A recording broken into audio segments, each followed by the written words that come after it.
Hey guys, hello to Gold 2 Zerg. Hey, you're moving up in the world. You're halfway through gold. You're almost halfway through all the leagues. You're just about at the halfway mark. I think like the top of gold start of plat is probably about halfway. I would say in terms of like the terms of promotions you have to get.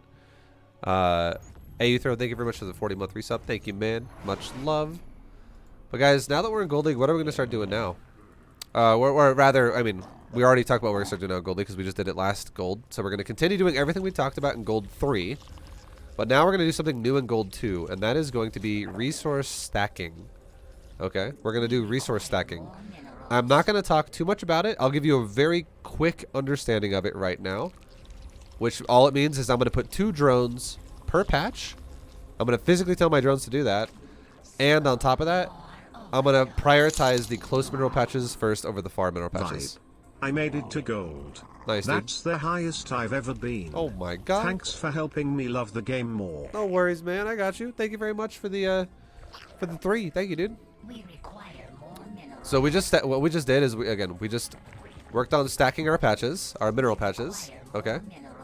Now if we look at this, every patch we have is 2, 2, 2, 2, 2, 2, 1, 2. So now what I'm going to do with this one patch is I'm going to put 1 more drone on it. And now every patch has at least 2 drones on it. Great. Now I can grab this drone right here because it's an extra drone. I can make a gas. So now I still only have 2 drones per patch. I'll let this drone kind of do whatever it wants. Like you guys just, you know, now that I have, that's like a 3rd drone's going to roam around and try and find a place to go. It's all good. We're not going to worry too much about that right there because at least we have 2 drones per patch and that's what we care about. Now I'm at a 20 gas, so let's go ahead and build our gas. We can rally this drone, or just joking. Thank you for the bits, Haven't Shaz. played since Wallace Silver Pleb Toss, but been enjoying watching this series so much. Thanks, Vibe. Thank you, dude. Okay, let's grab our excess drones that are just kind of running around with their heads cut off. You go to gas. You go to gas.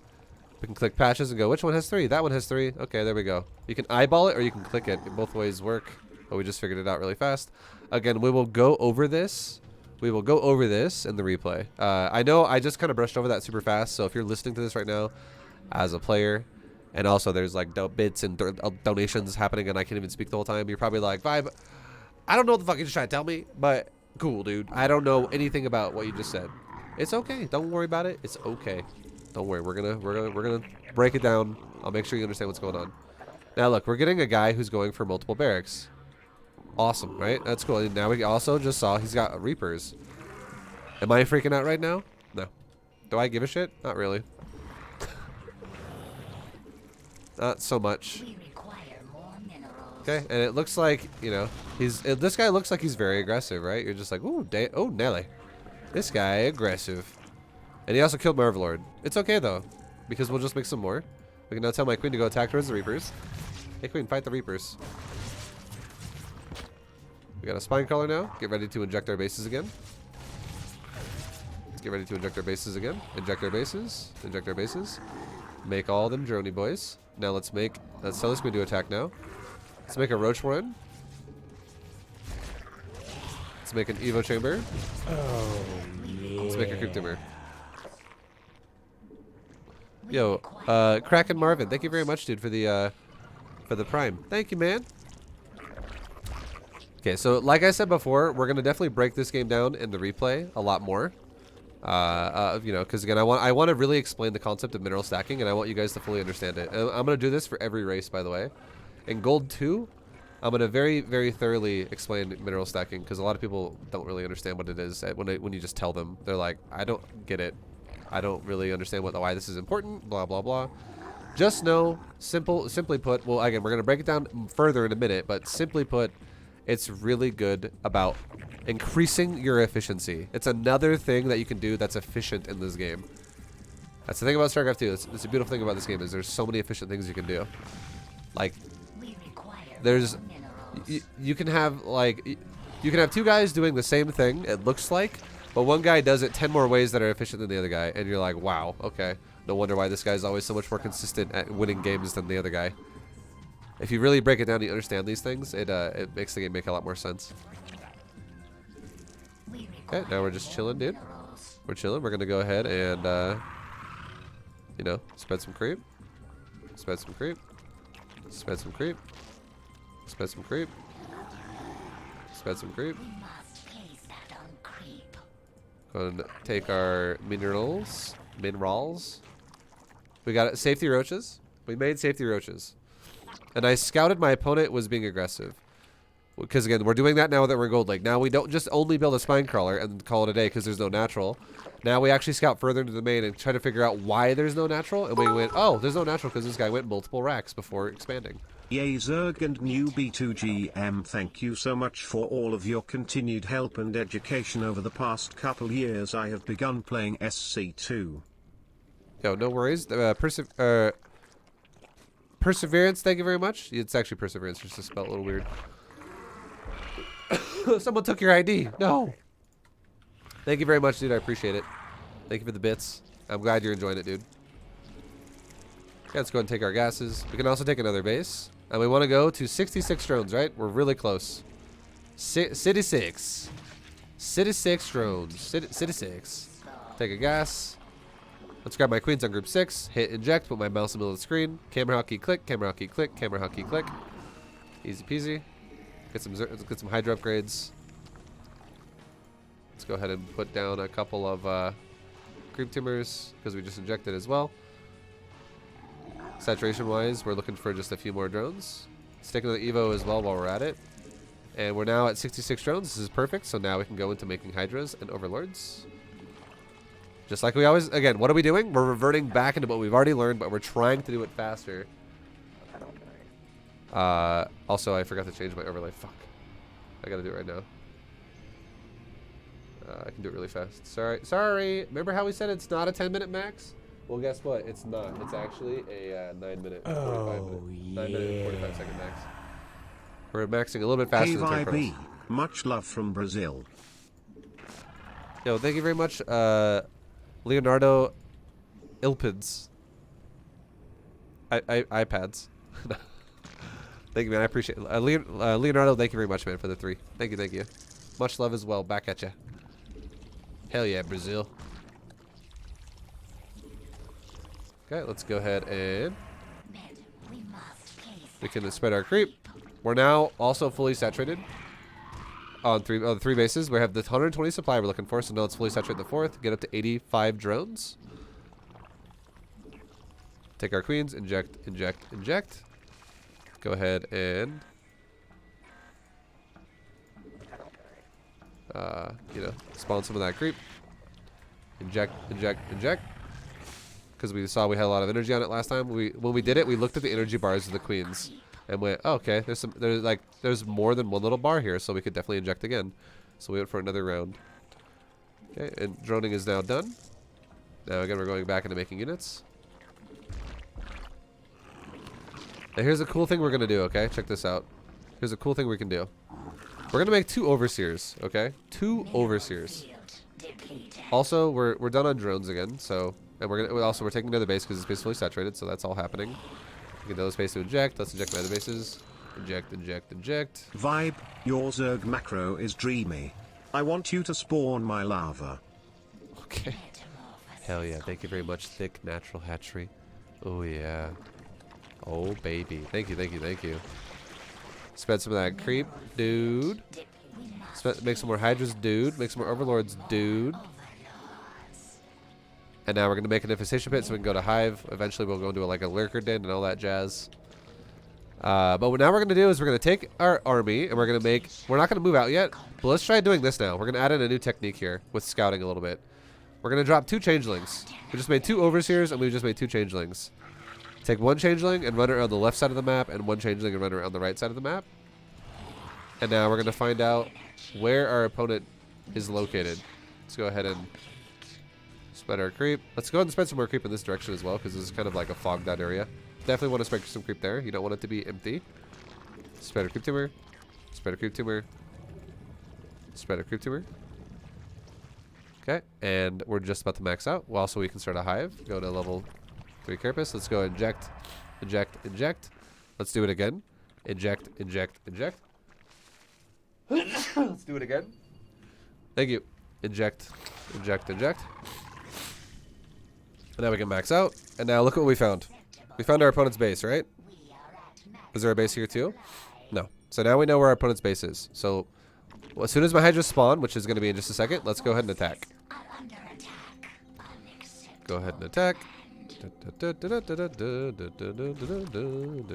now here we go. Hydra should be spawning. 3, 2, 1. Grab my army. A move here. Group up the army. A move right there. Just group up the army. Okay. This way, all those Hydras that just spawned aren't gonna like be in the middle of nowhere. Okay, let's grab our queens. Inject, inject, inject. And how did we grab our queens? We just did it with group 6.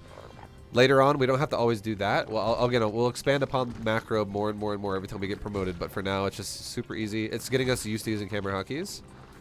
Okay, my army's now here. So let's now A move, shift A move, shift A move, shift A move, shift A move. Grab my overseers, put them on a Hydra, call it a day. Let's go ahead and get a lurker in. We should have started one already, but we didn't, which is it's okay. Start level 3 upgrades. Grab my queens with the hockey. Inject, inject, inject. Again, if what I'm doing right now doesn't make sense to you, definitely go back and watch the Gold League camera hockey video, and you're gonna be like, oh, okay, we're using camera hotkeys. Ah, yes, very nice. It's already posted on my YouTube video for people on Twitch. It's already a posted YouTube video for people watching this on Twitch. And for people watching this, if you just randomly skip to Gold 2 right now and you're like, I don't want to watch anything below that, you should. This whole series is definitely going to be valid. There's no league that would be like a waste of your time if you're actually trying to build good habits. So, anyways, guys, let's talk about mineral stacking. We said we'd talk about it, and now we're going to talk about it. Now's the thorough explanation where I can actually talk about it, and I don't only have like 30 seconds to speed up an explanation, and that's it. So let's talk about what the fuck mineral stacking means. Okay, I did this for Protoss, and I'm going to do this again for Zerg, and I'm going to eventually do it again for Terran when I do Terran as well. So I'm making a little bit of a graphic here, and trust me, boys, it's going to make sense in a minute. This graphic gonna make sense in a minute. I promise. It's gonna make sense in a minute. At first, you're gonna see this and be like, what? That doesn't make any sense. Yo Vibe, hope you stay safe out there. The headline in Colorado is scary. I know. It's fucked. I don't want to go into that, though. Thank you very much, the Hit Fam, for the $1 dono. Appreciate you, man. People are fucked. That's all I can say. But thank you so much, dude. Worker mining rotation. Actually, how long it... I want to make sure people understand what the hell this is supposed to mean. How long it takes to mine a mineral patch. That's what it really... This is for, okay? Well, again, we're going to... This is going to make sense because we're going to explain it. So, now...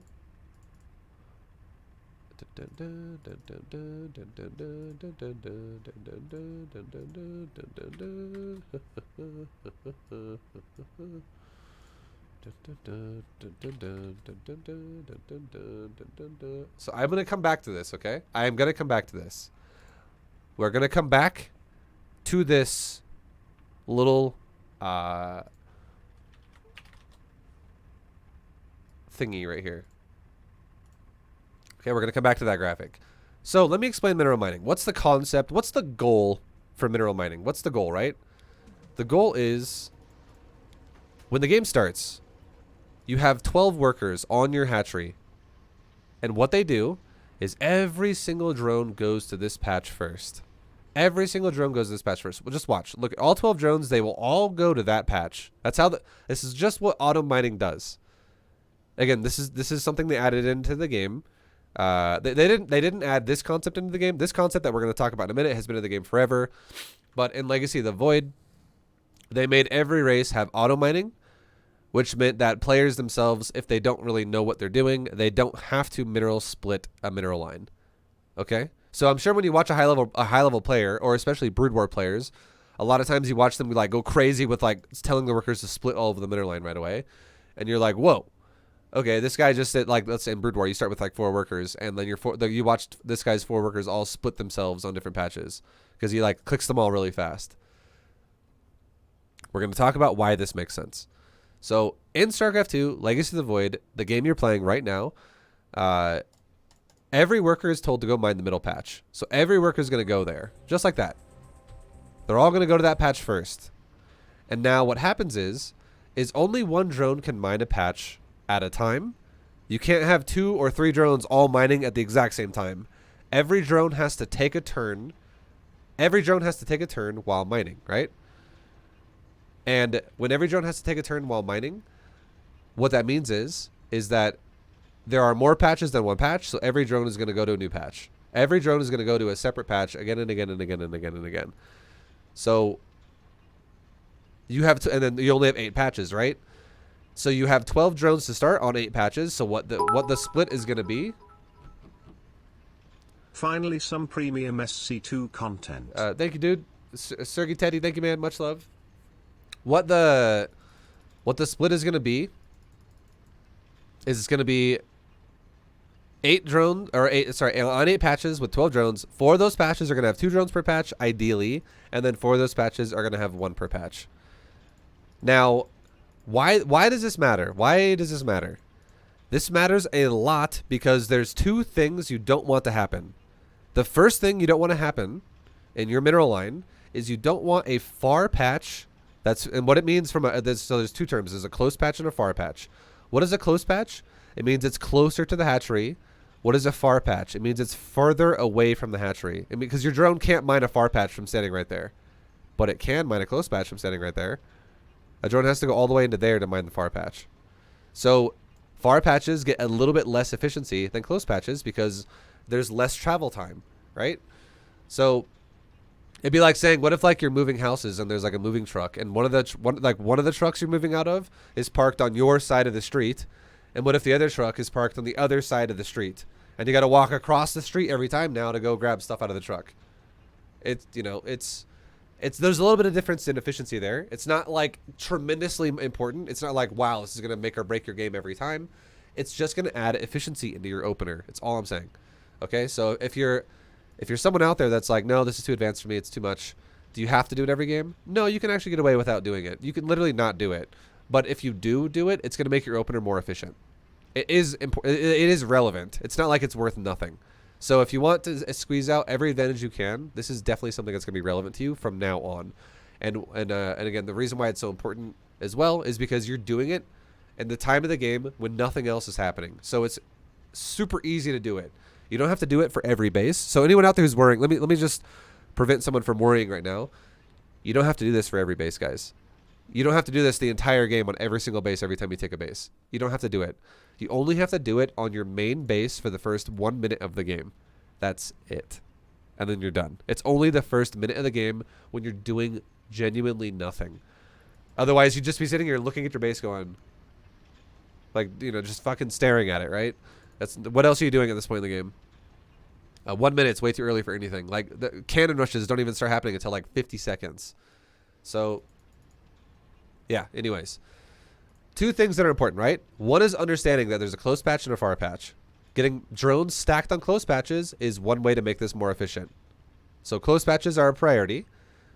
Second thing that's important is making sure the AI doesn't spread 3 drones on 1 patch, because it can happen. Okay? 3 drones on 1 patch can happen. Now, that's what this graphic is for, okay? This graphic is going to explain that. The worst thing you can ever do inside StarCraft 2 when it comes to mineral stacking properly is allow 3 drones per patch. So 2 drones stacked on close patches before far patches, the first rule I said, that is still important, but it's not as important as not allowing 3 drones per patch. That is the worst thing you can ever let happen. And the reason why that is, the reason why 3 drones on 1 patch is really bad is because if you have 3 drones on 1 patch, it means that that 3rd drone does not get 100% efficiency of what it's supposed to get. However, if you have 1 or 2 drones on a patch, regardless if it's a close patch or a far patch, 2 drones get 100% efficiency per drone. They mine they mine as much as they're supposed to. So, and what happens is if you have a 3rd drone, okay, a 3rd drone, If you have a third drone on a close mineral patch, it only gets about 20% of its normal efficiency out of 100. It literally gets like 1/5 of what it's supposed to mine. It gets very bad efficiency on a close patch. If you have a third drone on a far patch, a far mineral patch, only that the third drone gets about 50% efficiency of what it's supposed to actually mine. And why? How does this make sense, Five? What do you mean by that? Like, where? I don't understand. It means that in the amount of time a drone stands here like this, okay? If a drone gets to a mineral patch, and the second it arrives, it goes like this. Minerals in its hand. Another drone arrives. Minerals in its hand. It's when the drone arrives at the patch and it mines, and then it picks up the resources and it goes away. Okay, that's what this means. Okay, so the red means the worker just started touching the mineral patch, and the green is when minerals go in its hand and it starts walking away. Played the quarterfinals BO3 and won today. All because of 5SD y'all. Thanks, Vibe. Nice, Bellcast. Thank you, man. Appreciate it. And Imperial Tom, thank you for the prime. So, again, this represents when a worker is, starting to mine minerals until it gets minerals in its hand. And now, Underman, thank you for the prime too, man. Thank you. Much love, guys. What happens is when you have a drone who, fuck, I'm like losing my train of thought with these fucking alerts, dude. Okay, let me just say this again right here. So, again, the worst thing you can do, right, is let a drone stack up with 3, because the third drone is just not going to get 100% efficiency. It's not going to get 100% efficiency. It's not. That's at least if you have 100% efficiency on a far patch, it's still better than getting less than 100% efficiency if the drones were overstacked. So, again, number 1, the worst thing you can ever do is let 3 drones be on a patch, and number 2, the second worst thing you can do, but it's not nearly as bad, is if you let drones stack the far patches before they stack the close patches. So again, what is now kind of you understand why that makes sense. Now, what is the goal when the game starts? It's understanding that every base in every ladder map you're ever going to play has 4 of each of these patches. You have 4 close patches and you have 4 far patches. The close patches have 1,800 minerals per patch, and the far patches have 900. If you click one of them in a replay, and you can see that it selects it with a yellow circle, and you double click it, it'll now select every patch that is a close patch. Now, if you go to a far patch that only has 900 and you double click it, it's going to show you every patch that is a far patch. When you get better at this game, you're going to start being able to eyeball it every time.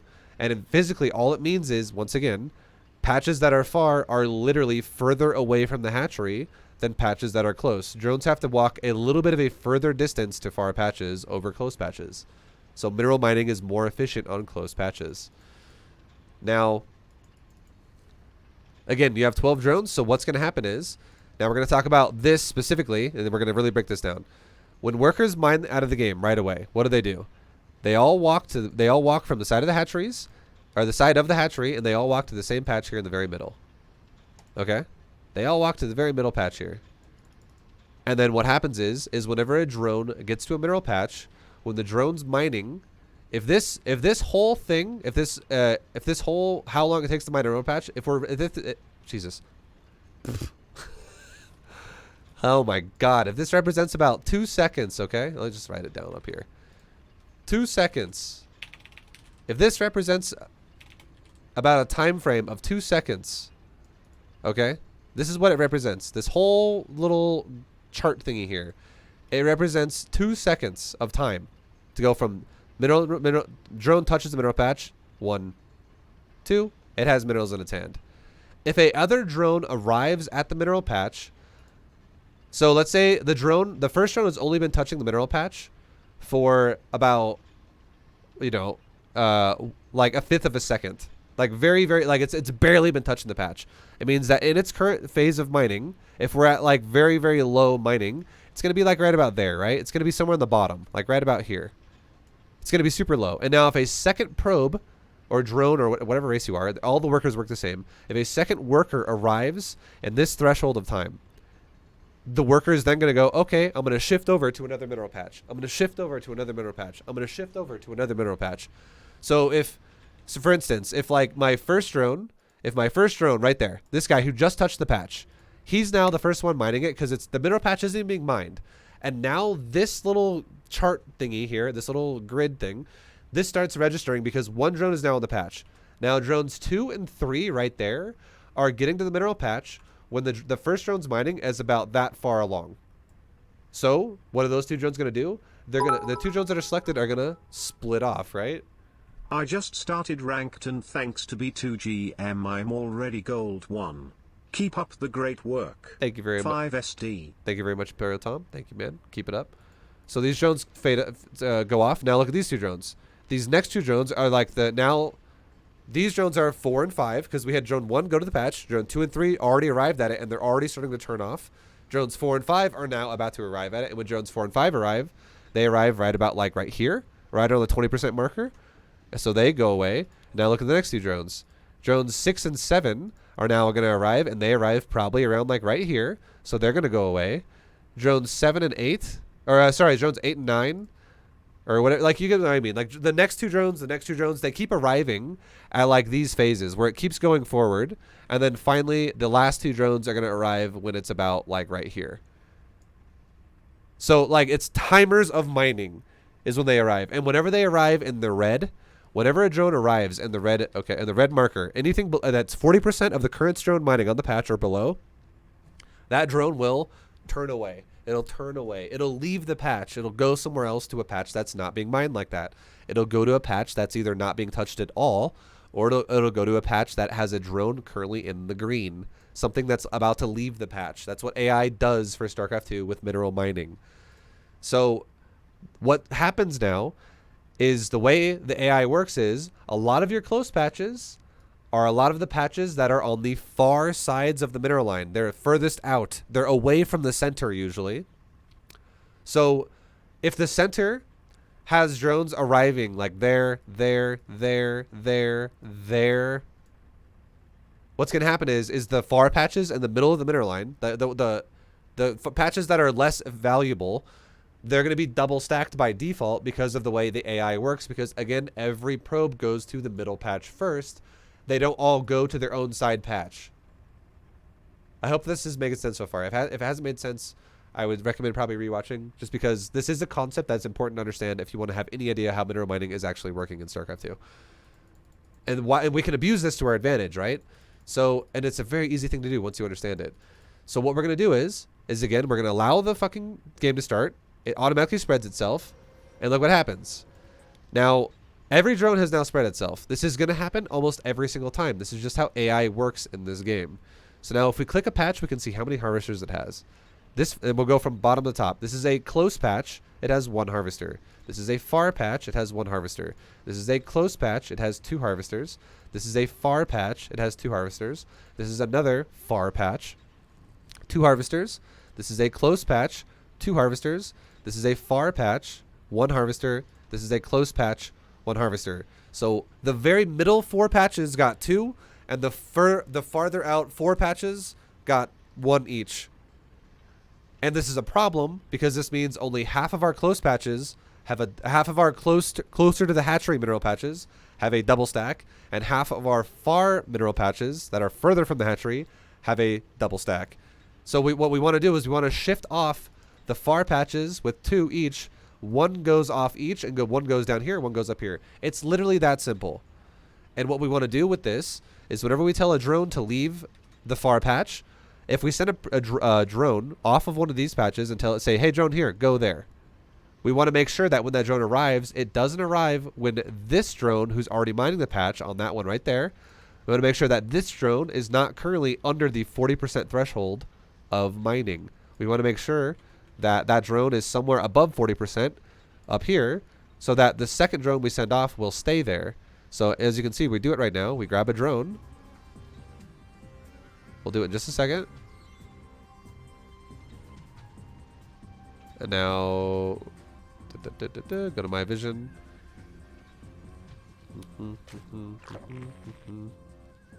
Or, okay, so we also made a drone. We just did it with the drone we built. You can also do this. I mean, this is not, again, this is not as efficient. This is what we ended up doing this game, though.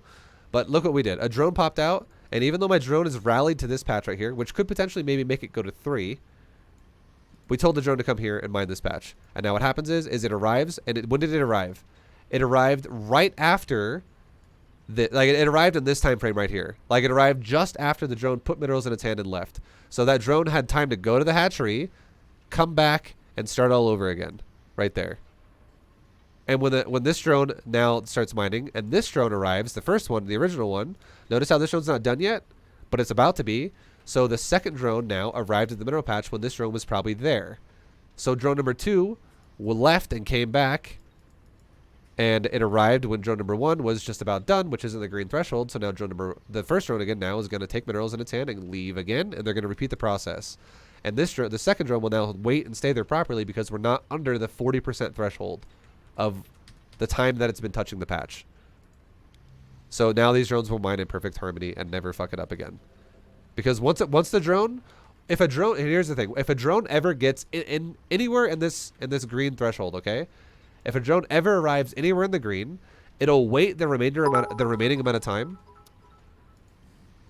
Last season B2GM took me from silver to plat. Keep up the awesome work, man. Thank you very much, Synth Raptor, for the 1,000 bits, dude. Much love, man. Congratulations. Hell yeah. So if a drone ever arrives in the final bit here of, the remaining green, the last bit that the drone has to wait, it'll wait its turn to mine the mineral patches then because it's not in the horribly bad, inefficient part where it'll swap to a new patch. And once this happens, where the drone arrives in the green somewhere, the one drone will now start mining. The second one drone does this and it leaves, the other drone starts mining immediately. And then by the time this drone that starts mining down here gets all the way to right here, the second it's done, this drone will have mined perfect harmony to where it will arrive right here as this drone gets to right here. And they will just rotate, rotate, rotate, rotate, rotate, which is why, as you can see, watch these 2 drones right here on the bottom. As soon as one drone arrives, the other one leaves. One arrives, one leaves. One arrives, one leaves. But you see, now watch very closely. Remember how I said if you have a third drone here, it has 20% efficiency? Watch this. Notice how this drone's right here, and this drone has minerals in its hand right now. The amount of time a drone could mine between that drone right there and touching the mineral patch, which is about that far, that's about 20% of what a drone could actually mine. Love you, ooh, you have my babies. Yo, Stinky Potato, thank you for the 2, man. Much love. Thank you, thank you. So that's about like it's like 20% of what a drone could actually mine there, right? It's like, because again, this drone has to still touch the patch, and then it finally touches the patch and starts mining. So the third drone will get some really shitty efficiency there. Now you can see that on a far patch, it's gonna happen just a little bit faster. The mineral patches will go into the drone's hand. See how now it's not only, remember how the drone was like right there on a close patch, and that difference right there was the patch to the mineral line. Now this drone is here, and look at how far away from the mineral line it is there. It definitely has a bit more room to work with here, right? It's still not going to mine as efficient as it could if there was a third drone here, because a third drone will still have to wait, but it's still going to be more efficient with a third drone on a far patch than if it was on a close patch. I just want to make sure you guys understand this concept about how this works, because this is super important. And here's the grand scheme of why this is important. If you stack a close mineral patch with 2 drones, with your first 12 drones, if 8 of those are on close patches and only 4 of those are on far patches, and then you fill in the far patches with one more, what this does for you is by the time you have mined, let's say again like 700 minerals, you'll have mined a bonus like 50 minerals or 60 minerals. And why is this relevant? It's relevant because what this does is it means that you could throw down your hatchery like 2 seconds faster, or like 1 second faster. You could throw it on your spawning pool like 2 seconds faster. You could throw it on your gas like 2 seconds faster. And a lot of players out there that are in Gold League might be like, what the fuck, 2 seconds? Who cares about 2 seconds? And to be fair, in Gold League, yeah, it's not going to change a whole lot for you, but it's something that's good for you to start practicing right now, because when you get up higher in leagues, it's definitely going to start changing a lot for you then. And if you already know how to do it then, well, then you're going to be really good at it. And what it does for you then is, imagine if you were playing a game against Protoss. And then we'll just go to Masters League for just a quick second. Imagine if you were playing a game against Protoss and you pulled a drone off the hatchery at the perfect time that you should have pulled a drone off the hatchery to go build a hatchery at your natural. And you didn't fuck with your mineral mining at all. So the AI did it for you, and maybe it fucked it up, which 99% of the time is going to do that. It's going to do it almost every single game. It's really rare when you never touch it and it just flawlessly saturates everything properly. It almost never happens. So if you, let's say you pull a drone off at the perfect time, and then you get your drones coming down the ramp right here, and your drone's like right here, right as you have like 290 minerals, and then as soon as you get here, you have like 295, and a probe walks his ass right here into your face, and he blocks your hatchet from going down, and then he builds a pylon. And then you're like, fuck my life, dude. Oh my god. And you have to like run your drone now down to your third base and go take a third. And then this Protoss player adept harasses you, and he kills a bunch of drones, and you're just like, did this game really have to go this way? Did it really have to go this way? Oh my god, this is so annoying. Trust me, if Master Zerg players, anyone who's listening right now, you're like, or Diamond Zergs, raise your fucking hand. You're like, yep, I know that feeling. It sucks. Super annoying. However, what if you stacked your mineral patches? And what if you were able to pull your drone off 1 or 2 seconds faster? Because you had a little bit more efficient mining going on otherwise, because of you just mineral stacked properly, which is so easy to do. And then all you did was you ran your drone down, add to your natural, and suddenly your drone is here and it gets 300 minerals, and you actually start the hatchery and the probe is literally right there. And suddenly the probe arrives and a hatchery's already down, and then he electrocutes it out of frustration with his little probe attack, and he's like, ah, the hatchery's down. I can't block him now and ruin his game essentially and make his life miserable because he actually got the hatchery down. It happens a lot, and it's just the pacing of how the game goes. If you give yourself a little bit of an edge, suddenly it changes the entire outcome of the game, because little deviations like that can cause such disruption for the rest of the game. So finally, the last piece, and then we'll move on from this. Again, this is something that's I'm doing a very thorough explanation here because I want to make sure you guys understand. So going back once again to the graphic, okay. Now, when we're spreading drones off, the last little bit here, you want to make sure whenever you transfer a drone off to a patch, watch it. I want to show you a drone really fast. I want to get a drone that mine's like crap here. So now here comes 2 drones, right? Now watch these drones. Watch how these drones start running around like stupid heads. They're going to be like, oh, patch is being mined. Okay, this drone actually just shifted itself over to this patch, which is fine. Now look at this one. This drone's like, no, I can't go there. I'm going to go here instead. Because the reason why, what the AI did when this drone right there touched this patch right there, it was like this right here. It was like, nope, can't mine that, go somewhere else. And then the AI said, what is the closest patch that is in the green right now? And it registered, go to this patch instead. This patch is in the green, so go there, because maybe that patch was like there when the AI registered it when he touched the previous patch. But the AI, here's the thing about AI in StarCraft 2 with drone mining. It doesn't account for distance it travels to the patch. It only accounts for the immediate moment when it touched the patch and it went, what's green and what's close? Go there. That's all it did. So now when you arrive here, what if this drone once again touches this patch, and now it goes, okay, let's go to another new patch. And let's say it gets to another patch, and then what if that patch is also, what if when the drone touched the previous patch, so if we have like, again, 4 mineral patches right here, what if this patch that is in the red, or what if this patch was touched, okay, right here, and then the drone was told, as soon as it touched that patch, the drone then said, okay, let's go to the patch that's in the green. It just does it right away. And it goes, okay, let's go to the green one. And it goes there instead. And now what if the travel time it took to get to the green one, what if now the drone gets there and now it's here? And now this patch suddenly is red, and it goes, okay, now go to the green one. And the drone goes, okay, let's go to the green one. And it goes to the green one. And now what if when it arrives, it's here? And it goes, okay, now it's red. Okay, let's go to the green one. This is why sometimes you see drones that are fucking idiots that just go, just like patch to patch to patch to patch to patch to patch. And if you don't let drones do this and you fix them, you lose a lot less mining because you make them less stupid. Generally speaking, it's most drones will fix themselves decently. They won't do it forever. It's not like an infinity cycle. It's going to eventually fix themselves. If you're really unlucky, it might take the drones like 5 tries, and then finally it gets to a spot where it stays. But again, the one thing you don't want to happen is you don't want it to stay on a patch that is 3 drones per patch. You really don't want that to happen, because that is just going to make your mineral mining like crap. If you have this, okay, now this is actually the final piece. Okay, this is the final piece. So think about it like this. This is the final piece. Okay, more often than not, mineral patches that get triple stacked are FAR patches. Okay, now I want to tell you something. Every mineral patch that is a FAR patch is supposed to have 900 minerals in it. Okay. They all have 900 because a closed patch has 1800, a FAR patch has 900. That's just how it works.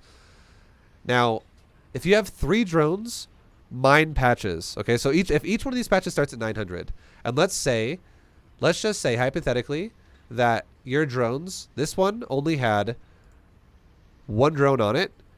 These 2 patches in the middle had 2, and this drone over on the side had 3. Okay. Let's just say that was what happened with the way the workers spread out.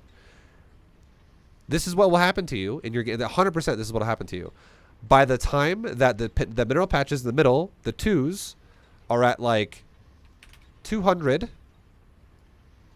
So again, now this is we'll make a line here just so you guys aren't confused. We'll make a differential here. So now this is now what happens later. Okay. So now when you have these 2 patches in the middle have like 200, maybe like 205, because maybe that one got a drone on it just a little bit later. So the 2 middle patches that have 200, now 205, they're mining at the same steady pace as each other, right? They're both mining about 700 minerals each right now. This patch will have about 5. And why is that?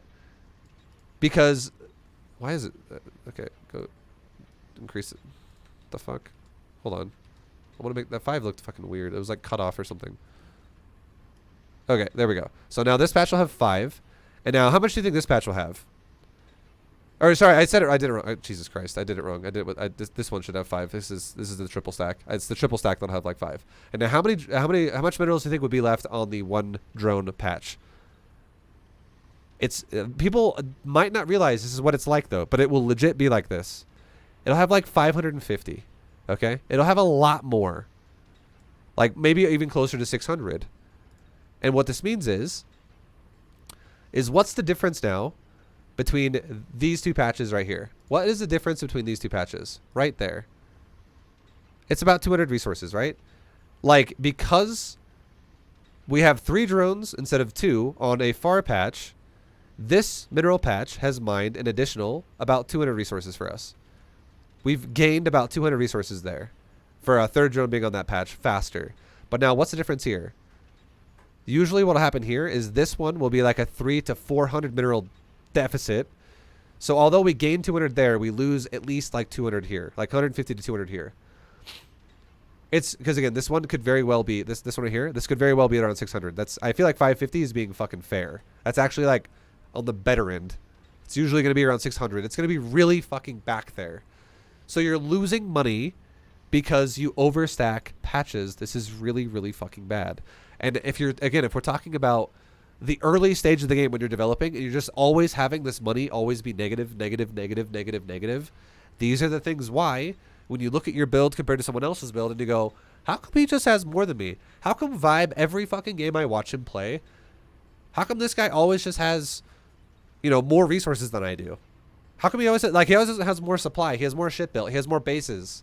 It's because he plays more efficient in every way. Like, there's so many ways to play this game efficient. And if you guys really understand the mineral concept of StarCraft, and like, again, this only applies to the main base, by the way. If you really understand the mineral concept of StarCraft, it will boost your economy into the faster part of the game quicker, because the first mineral line here is with the setup for everything.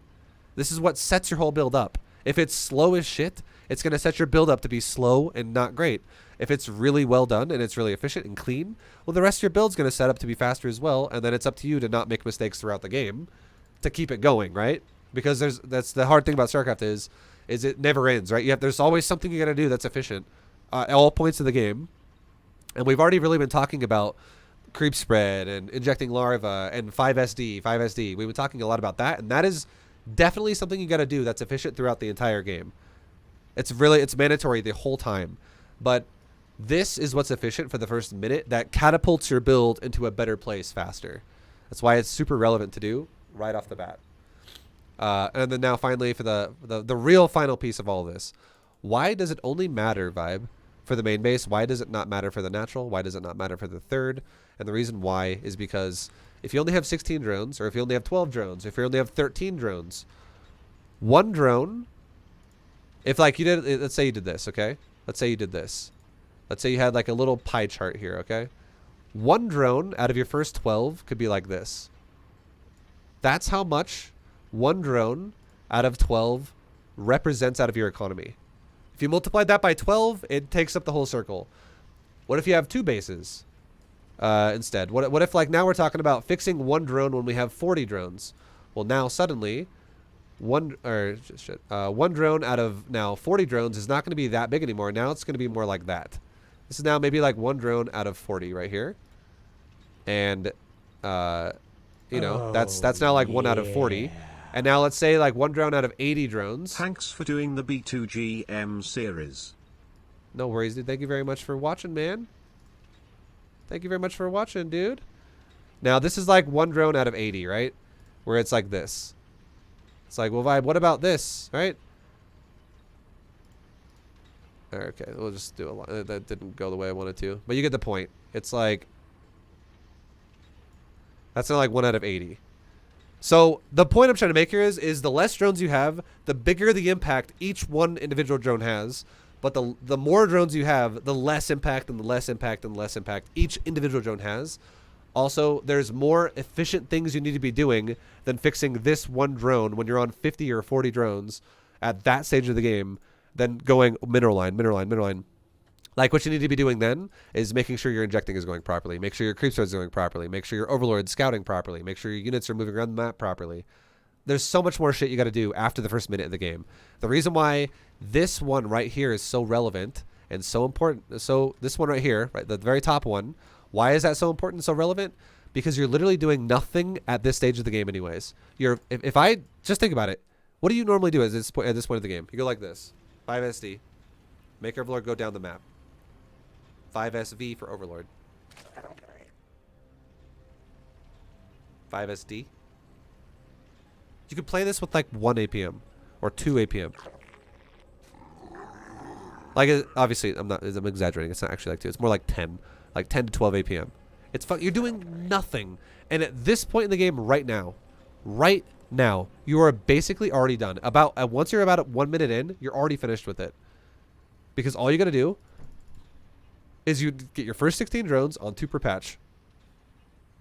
And you're good to go. That's it. Easy peasy.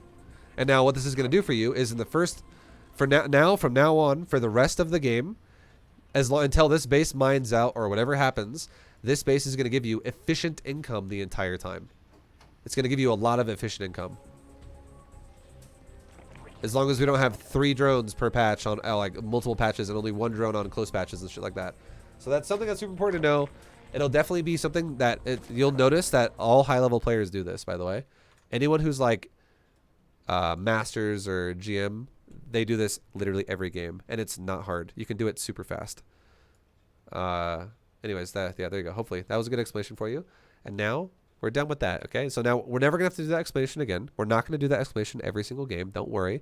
I just wanted to explain it for this one time because it's super fucking important to know that.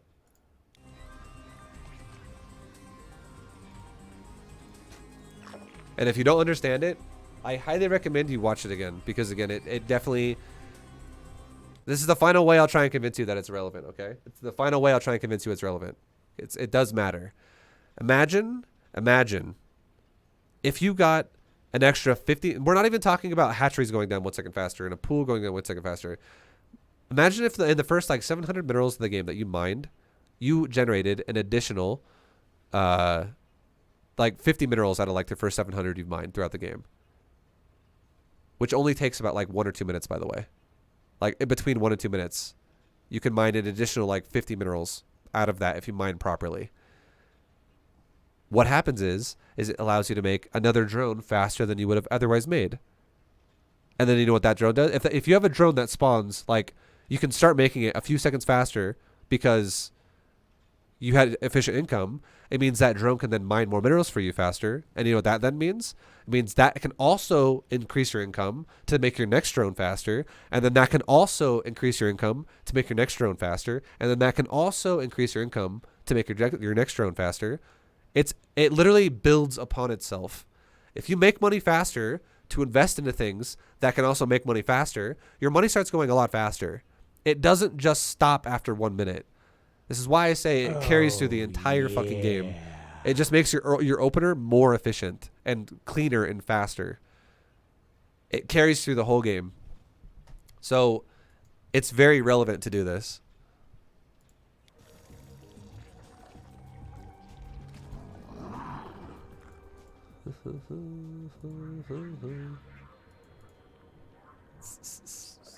And now what I'm going to do with the Overlord? So now we'll stop talking about drones now. I feel like we just, we're gonna still reference it a lot. We're still gonna be like, guys, what am I doing right now? I'm mineral stacking. We're mineral stacking our mineral lines. And then I might just say briefly, what's the goal again? 2 drones per patch, prioritizing close patches first. And then done, right? And then that's all I'm gonna say from now on. Because if you don't know, if I say that and you're like, what does that even mean? Fucking go watch this video. We'll go watch the first game in Gold 2, and suddenly you're going to be like, holy shit, big breakdown on how to mineral stack properly.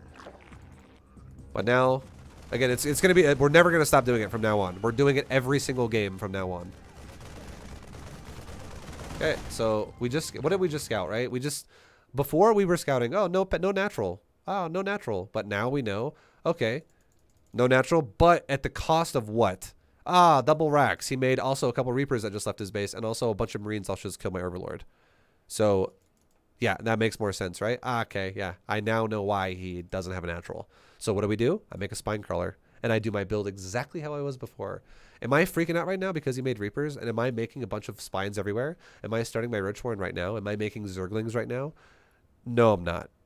I am not. You guys got to understand, a Queen is pretty fucking good, and if this guy, I will say this, if we scouted this guy and no Marines killed my Overlord, and I scouted like 5 barracks or like 4 barracks, and it was the reason why he couldn't kill my Overlord is because all he was making was Reapers, and there was like 7 Reapers coming to my base right now, yeah, then I would probably be like, okay, guys, this guy is massively all in right now. We might want to make the Roachborn right now, or something like that. But because all he made was 2 Reapers, and then he started making Marines behind it, we don't give a shit. And this is, again, this is where a build where I always say players below Platinum always play inefficient. Platinum and below, they always do inefficient shit. If you make 2 Reapers off of a 1 base all in, and then you start making Marines right after 2 Reapers, even though you're still mining a fuckload of gas, this is an inefficient way to do this build. And it means that efficiency can beat inefficiency. Even though at higher levels, it'll be scary to defend Reapers with just a Queen. It's just 2 fucking Reapers. 2 Reapers will get their ass kicked by a Queen. Easy. Like, look at this Queen. She doesn't give a shit. And am I microing this as well? No, I'm not. What am I doing? I'm building drones. I just started these drones while this fight's happening. And I'm going to build more. I'm never going to stop building drones. We don't feel threatened at all right now. I'm building more drones still. And now look at the Reapers. They try to leave my base. They're getting their... Like, I always make a 3rd Queen by default for creep spread. And look at these Queens. They're beating his ass. And then they're dead. And I didn't have to make a single unit that I didn't want to make. And now I made the Roachborn and the Evo Chamber after I made my first wave of larva, after my first inject. Which is normal for the build, by the way. That's what we do every time. Every time we prioritize injecting our larva, larva goes... falls on the ground, we spend all the money on the larva first, and then we make our Roachborn, and then we make our Evo Chamber. So now the build's now, from now on, what's going to happen? We know this guy's done an inefficient opener because we scouted it and we saw that. He then lost his units, which is nice. Was that supposed to happen? Not necessarily, but it did, which is cool. So now the Spine Crawler, we made it for the purpose of that, and now it's just keeping us safe. And now we can easily take our droning up to follow the build the way we were before. Drone all the way to 2 full base saturation aside from one of the gases. Take 8 roaches, 6 roaches, something like that. Take some safety roaches, then saturate a third base, and then go into 120 supply, up to 66 drones, and then go into 120 supply, and then go to 85 drones, and then max out with units nonstop. And the reason again why we do these numbers with drones and then units and the drones and the units is because Zerg can't do both at the same time. If you're the kind of Zerg player that goes, well, Vibe, how about I just make 1 roach and 1 drone, and then 1 roach and I'll just alternate it, and then I'll alternate drone Hydra. That's fucking terrible. Don't do that. That's not how you want to operate Zerg. Zerg is a race that is best done in waves. Its macro is done in wave cycles. It's what its advantage is. And the worst thing you can do as Zerg is make a unit that sits there with its thumb up its ass and does nothing at the cost of economy. That's the worst thing you can do. And what we're doing right now with the sequence I made for you, it's greedy, but it has safe stopping checkpoints. And then it goes back to being greedy, and then it has safe stopping checkpoints, so it explodes your economy. It's an appropriate way to macro safely. Once we get really good at Zerg and we can scout properly, I could actually be like, guys, let's fucking skip safety units because I know he's not going to attack. But again, that's advanced. That's not Gold League.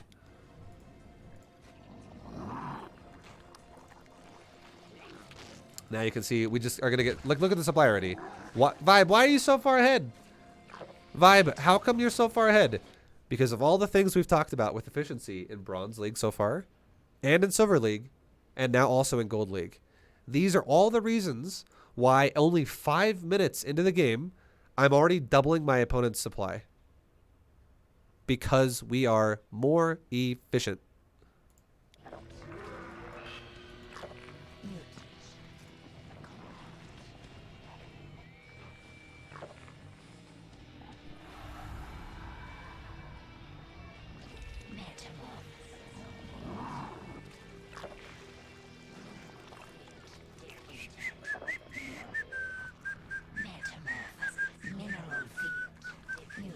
Also, I don't know if I'm reading exactly what chat's saying because there's a lot of back and forth going on.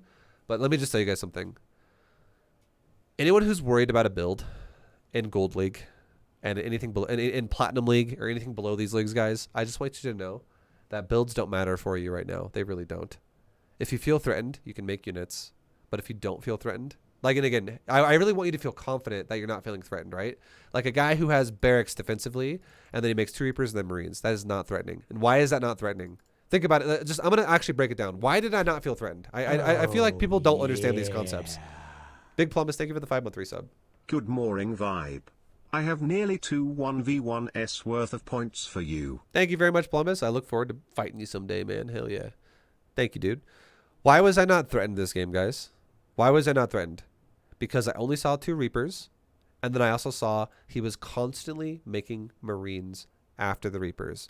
And if I have a Spine Crawler, this Spine Crawler will beat the ever-living shit out of Marines. If Marines without Combat Shield, without Stim Pack, and without Medivacs walk to my base against the Spine Crawler, they're going to get their ass beat hard by that Spine Crawler. And now for anyone out there who's like a genuine gold player or something that goes, well, hold on, Vibe. Why couldn't they have Stim Pack, Combat Shield, or Medivacs? Or upgrades? Why couldn't they be 3/3 Marines? Huh? Tell me that, smart guy. And I tell you, because if our build is efficient, we're going to be making roaches faster off of a good drone count than he can get any of those things. He cannot physically get Medivacs in my base or Stim Pack in my base or Combat Shield or +1/1/2/2 whatever. He cannot do any of these things and attack me with them if we're going to make safety roaches the way we've been making safety roaches. So if it gets to that point where he does have Stim Pack or has anything else with it, we would not only just have a Spine Crawler, we would also have roaches. It's going to be more than that for us too. It's not like our build stays in one spot for 4 minutes and his build keeps going, right? Like we're going to also evolve the build too as we go.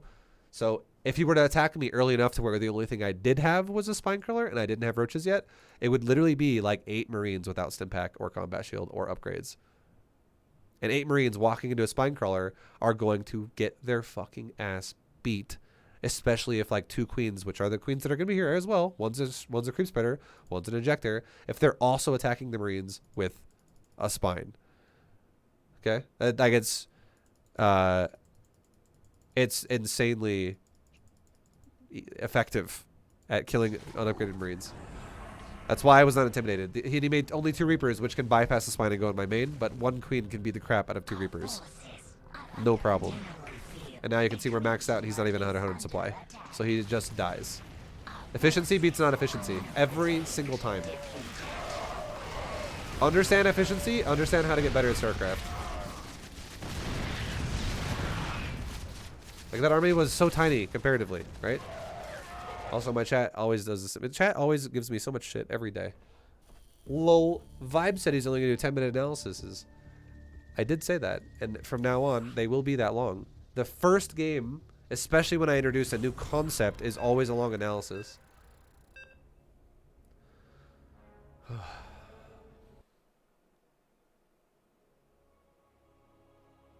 And then from then on, like I also said, like, right, we're just going to reference mineral mining now. We're not going to go into detail about it every single time the same way. It's just to give you guys an idea, right?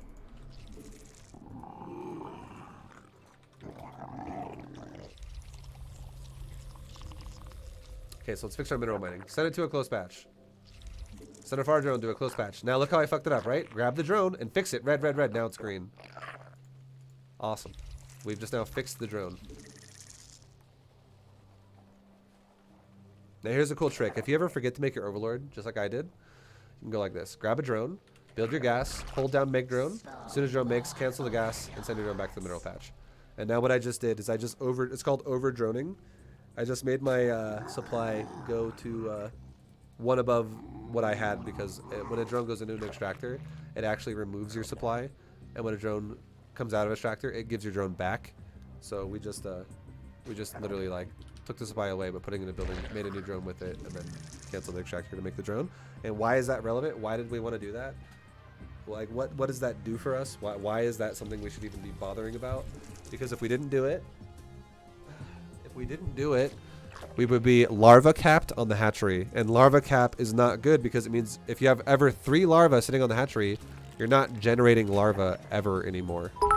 That's not good. Thanks for B2GM. I usually control group my creep queens and camera hotkey / green box my injectors. Should I be grouping my injectors instead of my spreaders? Thanks for the in-depth explanations. You're the best. Thank you, Athire. I'm gonna be no longer control grouping my queens that are injecting as we progress through the leagues. The only reason why I do it right off the bat is so that players that are newer to the game can do something that will just feel comfortable to them. But later on, I will stop doing it. And here's why. Okay, this is ultimate vibe. Why? Tell me why. Explain. Because players that are new to StarCraft, I'm gonna tell you right now, guys, they're fucking slow with their mouse. If you're new to StarCraft, don't take offense. It's not meant to be offensive. Okay, look, we're getting all in. So what are we gonna do? Now that's a really fast attack. So now let's start making Zerglings. Just players are slow with their mouse. That's literally it. I don't want to teach people how to do things that are heavily based on the mouse. If they're like, okay, click, okay, go, okay, click, okay, go. Right? I don't want players to play super slow. At least if you use the keyboard, you can do it faster. Okay, so we know we're getting 1 base all in. Easy peasy. Now here's a cool trick you can do when you get 1 base all in. Okay, well, send my shit down here. Keep making lings, guys.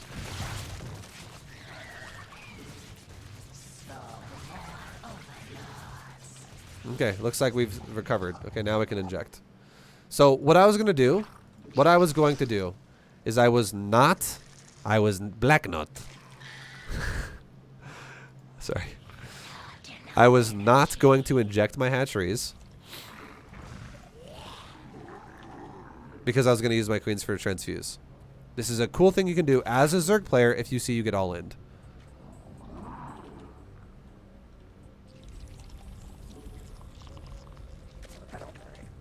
And now if inject pops off, we make a bunch of stuff. Oh, yeah. And now let's make our roach one and let's make our Evo chamber. We love your in-depth analysis, Papa Vibu. They make us go vibe-boogasm. Nice. Let's make another queen. Thank you very much for the sub, Shawnee. Thank you, man. Now we can get our units over in the doorway. We can move our spine crawler as well. pull my units back because we don't want them to run out and die. Just put them on hold position in the doorway. It's all good. We require more minerals. Inject my hatcheries. Inject my hatcheries. Make a layer. Require more minerals. Let's just start our gas here because we have a bunch of drones coming out.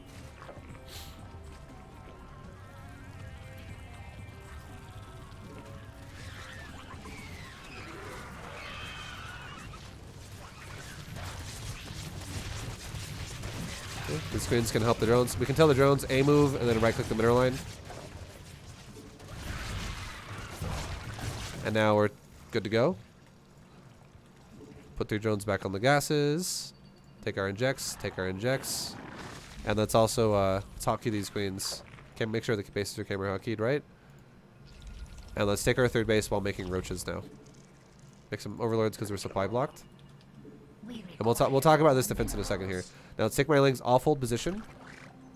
And let's start getting get ready here in a second. Let's start getting range and missile weapons. Or missile weapon upgrade and also roach speed rather. We require more minerals. Cameraki the hatchery. We require And now we made a more few roaches. minerals. We require more minerals. Ghoul beans. Now let's rally all my hatcheries to the new hatchery. Yeah. Yo, Kangaroo. Oh, hi, Vibu. Kangaroothless, thank you very much for the support, dude. Hi. Much love, man.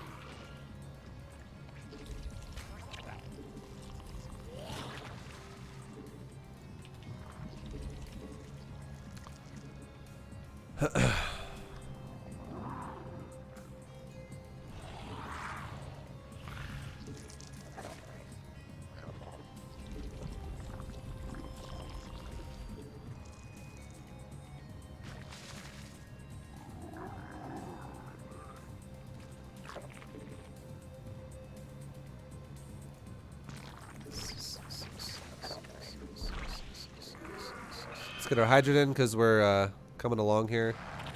Let's get our queen down to the 3rd base. Can have another queen. Keep spreading some creep. Start our carapace upgrade. Keep making drones. Inject our hatcheries. Inject. Inject. Inject.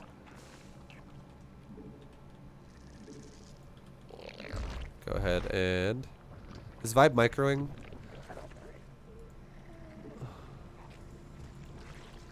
I gotta turn off Twitch chat again. Oy.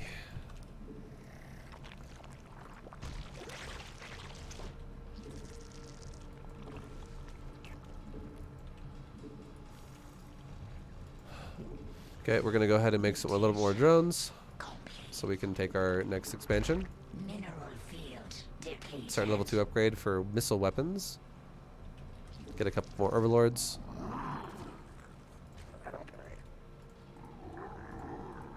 It's going to take another base because we're fully saturated on the 3rd.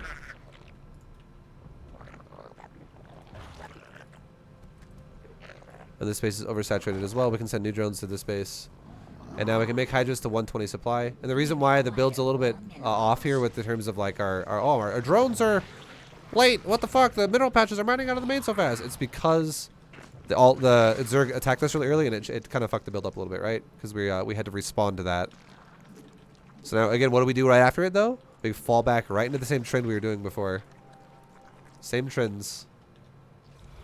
Make drones now. We can start infestation pit. Let's go to a hive. Grab a drone off. Send it to the new base. Metamorphosis complete. Keep making drones to 85. We're almost there. 6. Inject. Inject. Inject. Have my army kind of go to the center of my base. Just chill out there for a little bit. Drone count is at currently 85. This is good shit.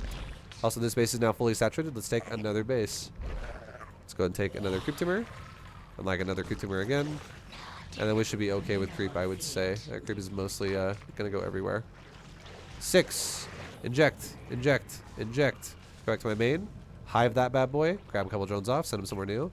And let's start making a few overlords. So we're not going to be supply blocked. And let's also start making hydras. Because we can now start making things in massive waves since we have so much more money to work with. Let's also take a couple overseers. And let's throw out a couple changelings on the map here in a second. Spread my creep. Spread my creep. Spread my creep. Spread my creep. Spread my creep. Make another round of hydras. Inject. Inject. Inject. Inject this space again. Grab a drone off because it's oversaturated. Send it over here. Okay, we are looking for, let's look for upgrades, okay. Ready to start another upgrade. And this, we now know, we looked at this for a second. That hive's almost done. When that's done, what can we do? Well, first of all, let's also start lurking in. What if this becomes a base trade? You never know. But when this is done, we can start level 3 weapon upgrades for our hydras. Let's go back to our overseers and let's just, we'll go scout the map with a couple changelings. Changeling is an ability on the overseer. You can literally just hit C for it, or you can click it. Drops the changeling on the ground.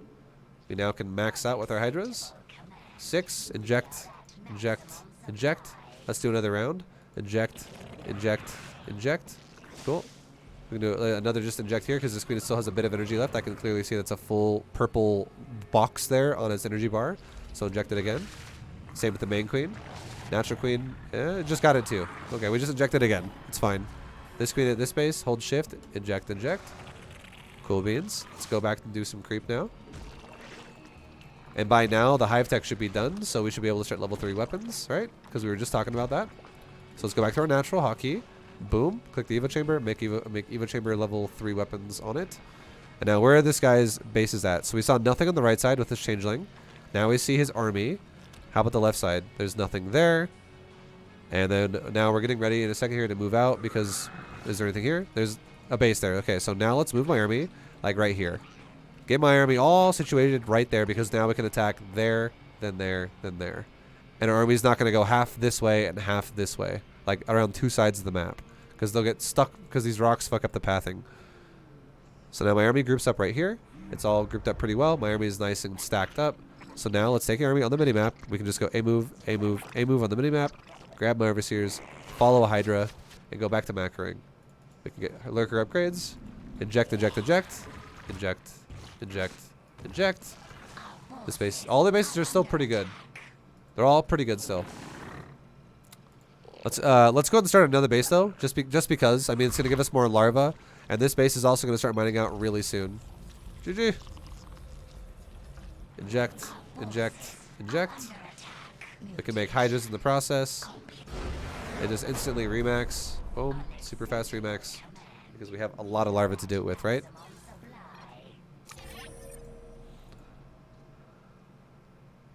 Okay. So, let's talk about this for a second. Let's talk about this early game.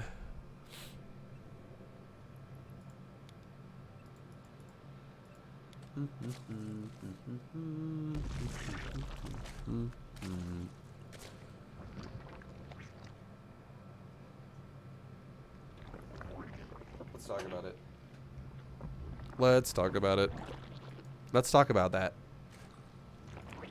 So we scouted, right? Our overlord scouted this. Right here. This is our overlord scouting this. Am I staring at the overlord? No. I am macroing at the same time. I am not doing nothing with my base. I am still using my larva. I'm still building shit. I'm going to build queens. I'm not just going to stare at the overlord and just like, what is happening? And then just stare at it for 30 seconds. Because if I do that and I don't macro at all while I stare at this base, which I shouldn't be doing, because again, you can read it off the minimap as well.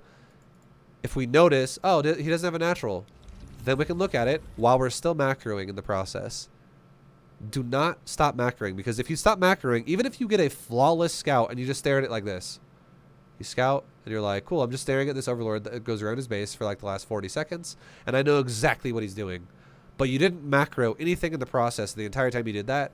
If he's all-inning you, and you know he's all-inning you, and you know exactly how it's going to happen, you're still going to die because you don't have anything to actually defend it. You're just going to die.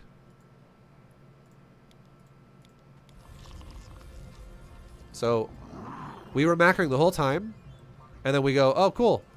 There's a bunch of lings attacking me right now.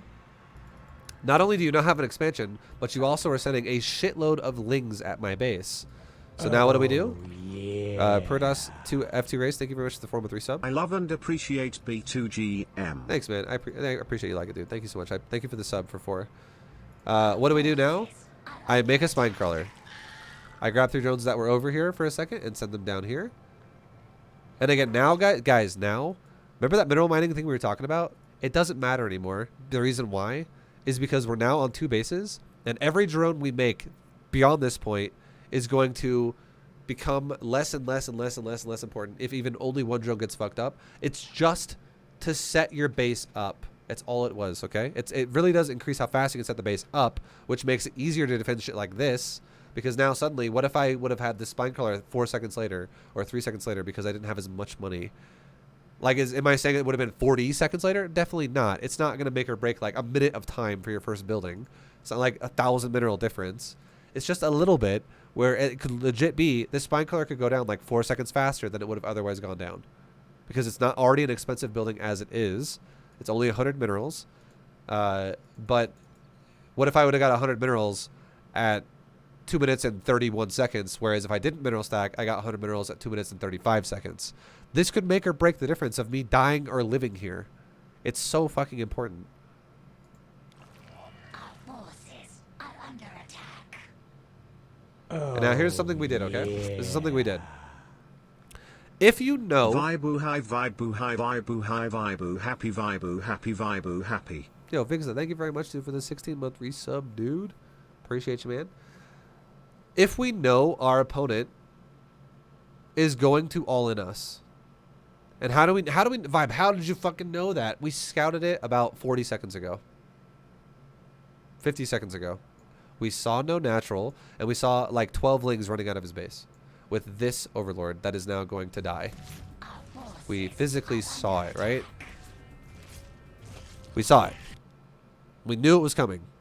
So what I can do to make my life easier is instead of injecting my hatcheries, I can put my queens on the ramp. Just put them together. Try your best to put them together, because what happens is remember how we talked about walls, how that fucks over ling all-ins, which we're going to do actually in a little bit. You can make a wall at the ramp of your natural with 2 queens in a side-by-side formation. And they can just sit there. You don't have to focus fire. You don't have to micro. You just grab the queens and sit there. And then when the queens take damage, if you didn't inject your hatcheries, by the time the lings start killing them, there's a very high chance that they can transfuse each other. And you have the option to also transfuse your queens, which makes them also last even longer against Zerglings. It's insane how fucking good this is. But... and also, I was making lings because I was like, shit, that's like right away. That's not 2 Reapers, guys. That's mass fucking Zerglings. That's much more threatening than 2 Reapers. Mass lings can definitely kill you. So, if I just made drones and I made only queens, there's a good chance I would have died. There's a good chance I could have died. So that's, again, I said, okay, because we're doing a reactive scout and this is a true 1 base all in, as aggressive as possible, we need fucking lings. We need lings. The spine go is actually 150.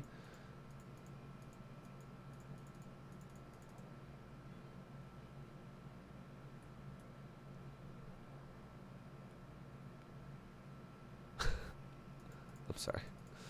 God.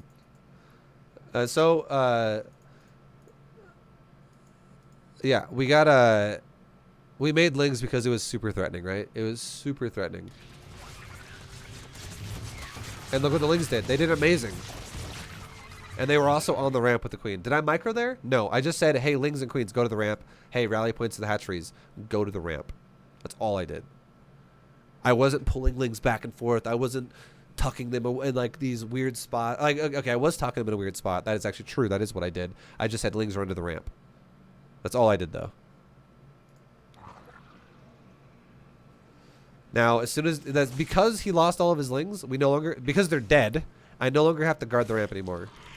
And also now that all the lings that just popped, like those last 2 lings, they already were made but while the fight was happening. But now that his lings are dead, we can go right back into making drones. And the reason why we can do that is because now we can do our second wall, which is what we'll go back into the build as normal, right? The spine color is now done. We can now start making a roach warren and some evo chambers, and it will help us to not die.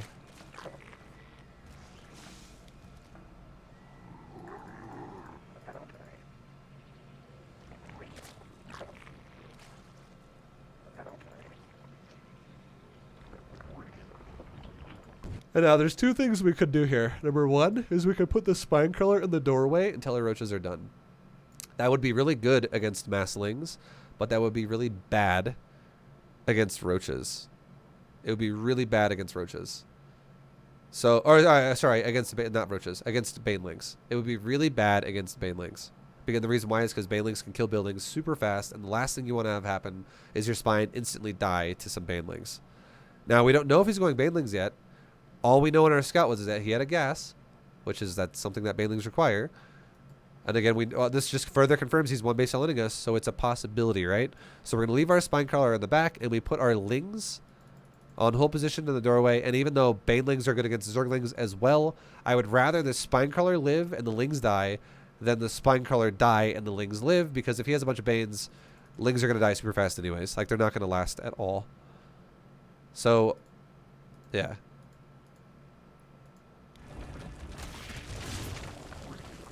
So we put our lings in hold position in the doorway, and then the spine crawler, we didn't root it in the door itself. We rooted it closer to the door though, so it could actually like poke lings in the doorway.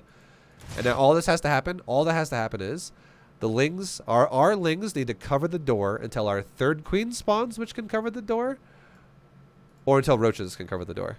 One or the other.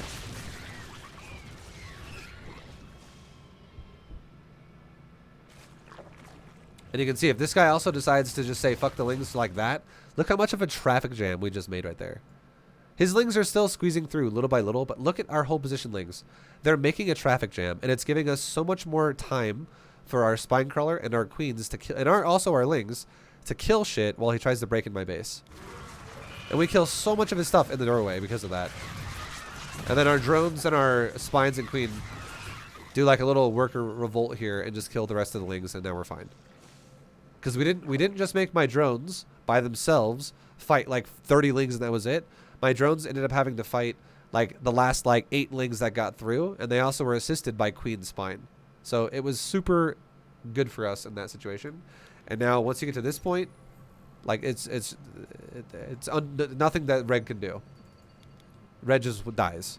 We're too far ahead, and now again it's the same outcome it always goes into. Efficiency beats non-efficiency, right? And now we just run away with the game with this crazy economy. A crazy supply where we're just going to max out when our opponent gets to like half of our supply.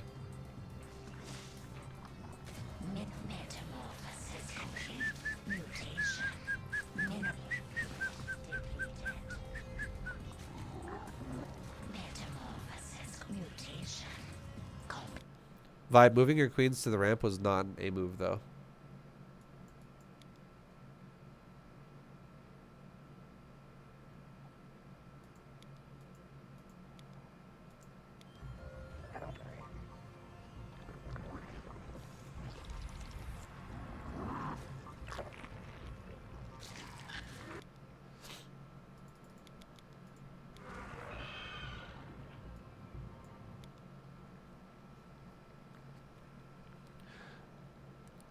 If you move command, or if you A move, there is a difference. If you A move a unit, it will go to the area it's told to go to, but if anything hostile arrives in the process of going there, your unit on A move will now stop and start fighting whatever's there. It'll stop in its point right where it's standing.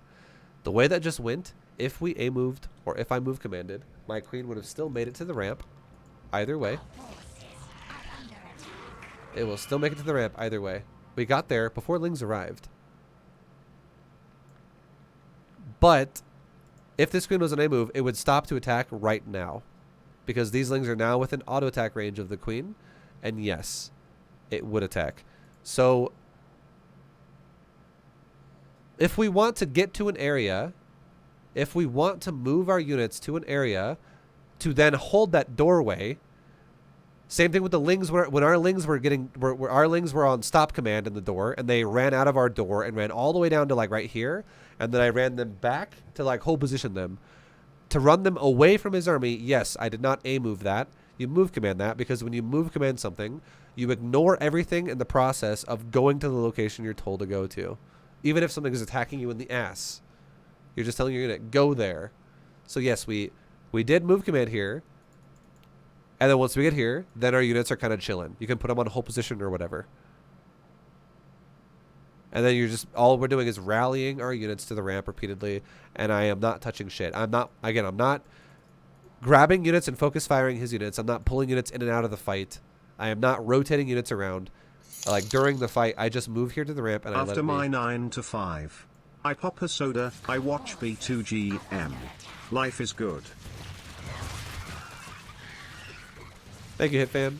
Much love, man.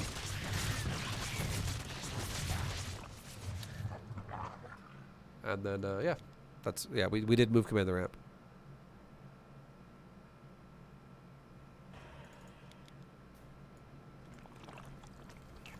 And now you can see the supply. Obviously, it's massively in favor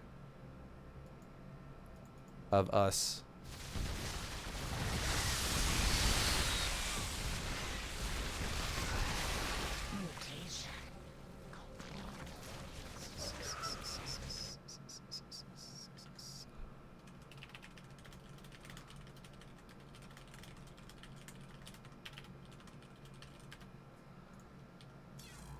Okay, that's it. That's it. That's all she wrote. That's it.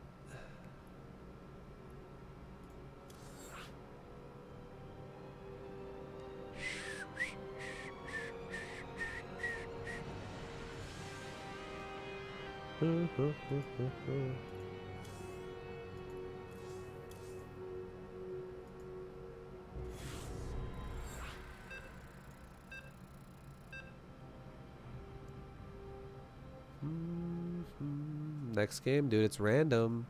It's random. Oh my god.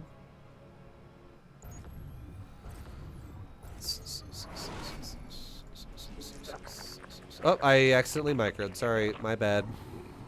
Start the whole series over. I told my drones to split to a patch.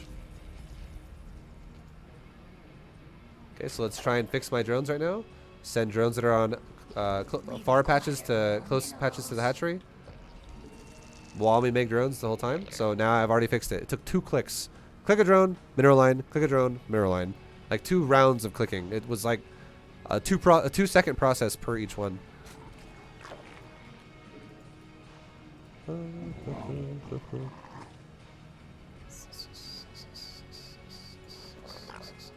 Okay, let's take our natural. Let's take our natural, guys. Again, it's random. Do we give a shit, though? Not entirely. I mean, efficiency beats not efficiency. We definitely will care a bit more later in the series. Again, we're in Gold League, guys. Remember that. We're in Gold League. There's still so much to go. We're not even halfway yet. We got so much more of this to do.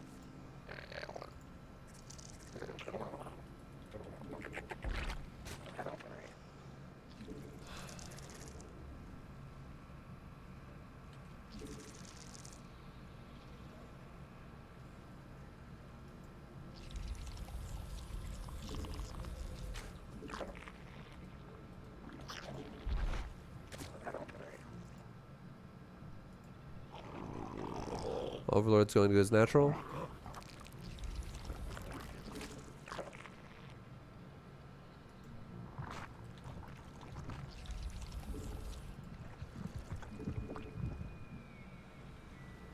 Let's go ahead and put drones on our gas.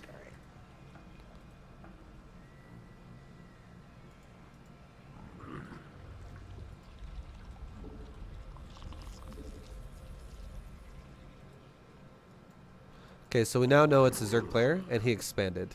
So, we don't really need to fully commit to the main now, honestly. And the reason why is because we already know what this guy's going for, which is an expansion. So, if all that happens, if we send our Overlord into the main, all that's going to happen is our Overlord's going to die to a queen. It's just going to literally die to a fucking queen. So, we're good. We don't gotta do no shit now. We don't gotta do nothing.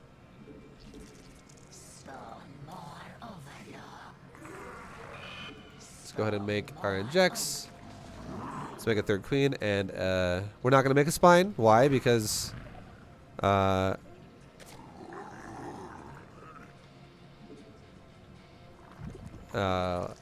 because he expanded. We're not worrying about like if he is aggressive. By then we should probably have roaches.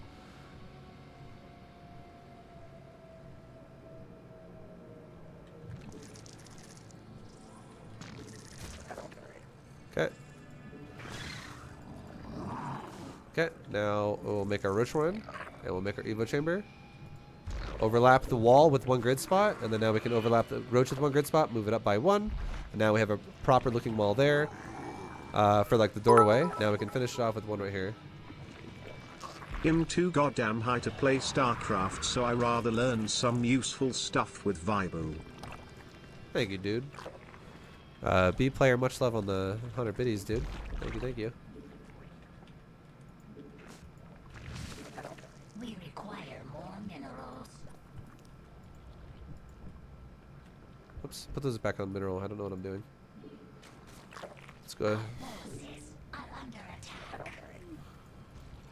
Go ahead and start roach speed. Start our third base as well. We can mine the mineral patch because right now my queen's in the whole position in the doorway, so this drone can walk through it and go take our third in a second.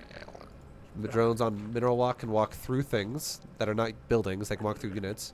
The only unit a drone cannot mineral walk through is a siege tank when it's in siege mode, because the siege tank in siege mode actually kind of counts as like a building, like the way it's just placed on the ground.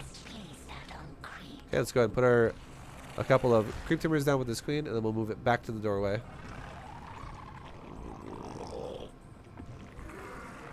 Actually, we can move it to our third now, because, and the reason why is because now we have another queen to do the same thing to the doorway. Let's make a few roaches for safety, and now let's start saturating our third base again.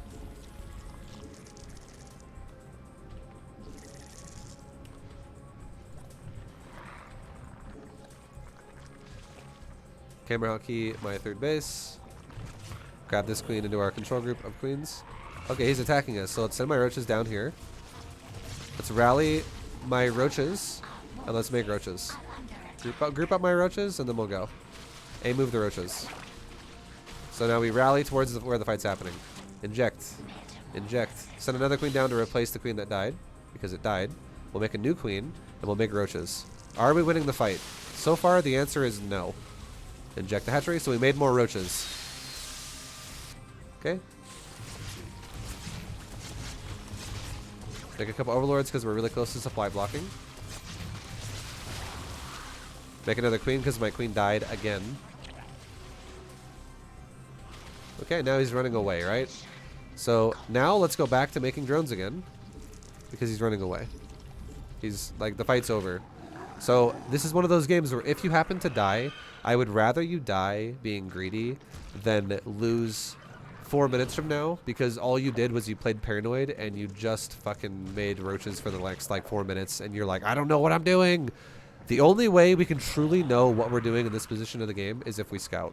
And I don't want you to be scouting at this point in the game in ZVZ. In Gold League, because watch, even though I don't know what he's doing, if I just play efficient, I'll probably still win. And because if we scout right now, right, what's going to happen if I scout right now if you're truly in Gold League? You're not going to fucking macro. You genuinely will stop macroing. So if you stop macroing, that's not going to help anybody. It's just going to make your life harder. So all we're doing right now is fixing our economy in every way, getting to that 66 drone count, which we've now hit, saturate our gases, and now we can go into making hydralisks and go to 120 supply. So look, I'm not dead. We don't even know exactly how much army he's going to keep making. We just know he ran away and we defended ourselves and we made roaches while he was there. But he left and I'm fine. Grab some drones here and put them on this gas. Grab some drones off there and put them on that mineral line. And now we're making drones to 85. We're almost there. Inject, inject, inject. Grab a queen and send it to the north side so we can get a creep teamer going up that way. And we can spread some creep as well in the process.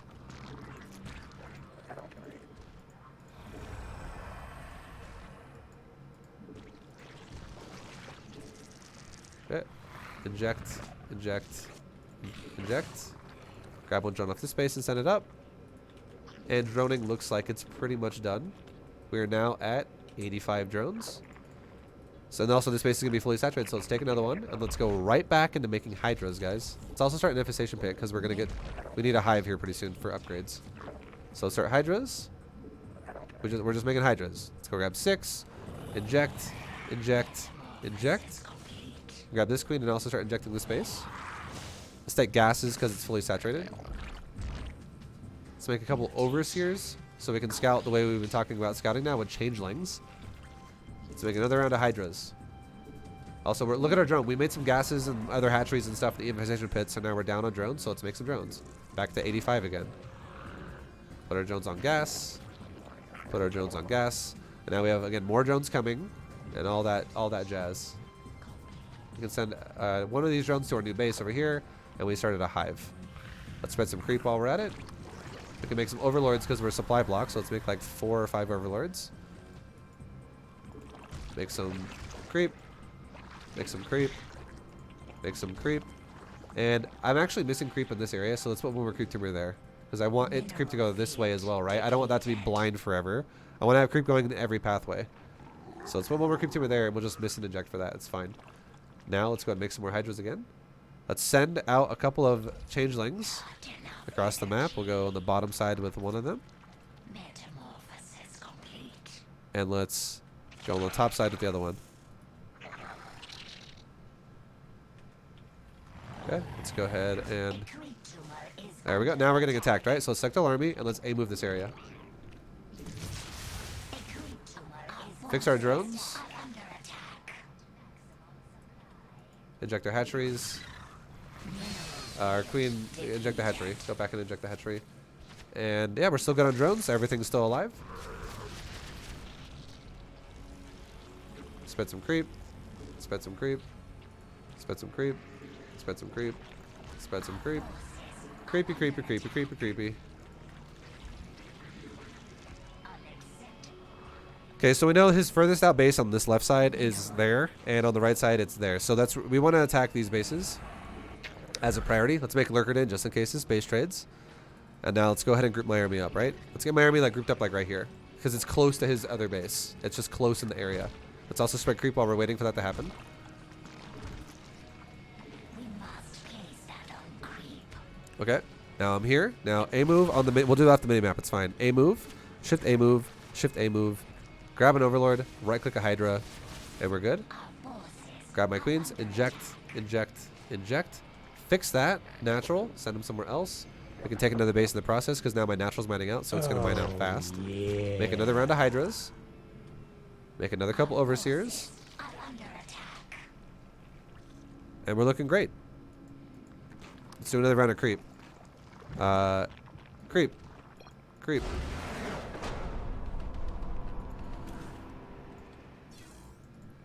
Creep, creep, creep, creep, creep, creep, creep, creep, creep. Yo, super tight balls. Thank you very much for the 3-month resub, dude. Thank you, man. Yeah, one of the biggest things that Zerg players tend to struggle with is that if they don't know how to scout properly, here's the thing: if you don't know, like this game is a perfect example of someone who would fall apart in the lower levels, and this is the concept, and this is why it happens. When you don't know how to properly scout your opponent, and you get attacked, like you're the one who gets attacked while you're trying to make economy before you're done, because your opponent stopped making units for a little bit and attacked you. And then let's say your opponent doesn't even lose their army. They just like poke you and then they back off. Like what just happened in this game. A lot of lower level players tend to get in that position and go, well, fuck. He's got army out there somewhere. I don't know where, but it's somewhere. And I feel like I'm going to die. So now all I'm going to do for the next like 6 minutes is make roaches on like 41 drones. Meanwhile, your opponent might drone all the way up to like 70 or 80. And then he maxes out faster than you because you just don't have nearly as much income as he does. And he makes his army way quicker than you. So although you start making roaches faster than he does, you're making it off an income of like maybe 1,200 resources per minute. And he's maxing off of an economy that's like maybe 3,600 resources per minute. So he's mining 3-to-1 value of what you're mining or some shit like that. Because maybe you're also not expanding anymore either and your bases are starting to mine out. And you're like, I just need to make roaches because I'm going to die. People do this shit all the time. It's like panic mode. They're like, I don't want to die, so let's just start massing units because I'm pretty sure I'll die. And if you do that, it only makes sense if you're currently taking a fight with someone and the fight doesn't stop, and then you're like, well, the fight's still going. I can physically see it's still happening right now, and I need to keep reinforcing, otherwise, yes, I'm going to die. Then, yeah, that makes sense. But don't keep making units if your opponent pulls back and you just made a bunch of units in the process of him attacking you the first time, and now he's gone. And you never even once were like, he's overwhelming me like with crazy amounts of units. Because if he was, he would have just killed you, right? So he's not. It's a judgment call, right? Where you go, okay, well, he pulled back. I made a lot of units. Now that he pulled back, the only way you can truly figure out what he's doing is if you go scout his third base or his natural and go, are you making drones? That's the only way you would really know. And 9 times out of 10, you're going to be in Gold League and in Platinum League and all these lower leagues, you're going to be totally fine if you don't keep making units and you just switch the drones to the normal drone count and then you go back to making units when you can actually afford it.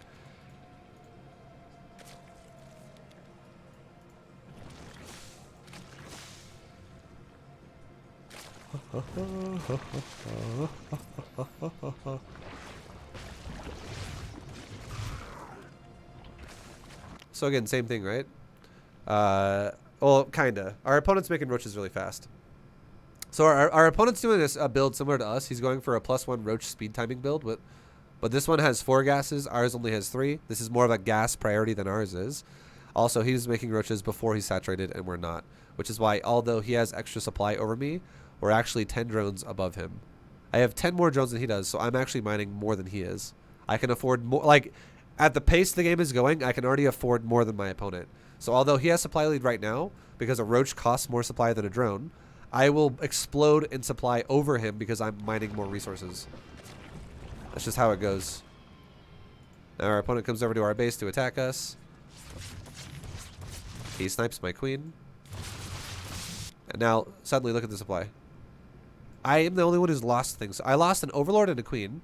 All he's lost is like a canceled Evo chamber or some shit. It's definitely not a gas. It's like yeah, I think it's like canceling an Evo chamber right there for some reason. It probably wanted to replace it somewhere, like build it. It's like, oh, I don't want to build it there. I want to build it there. It's whatever. He didn't actually lose it. He just canceled it and rebuilt it. But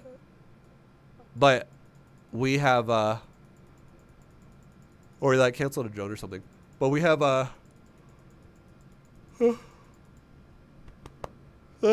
we have, you know, we're the ones that took a loss. We lost an overlord and a queen, yet I'm still ahead by 9 supply. And why does that make sense? Because I'm mining more than he is. I can afford more shit than he does, which is why I have more shit than he does.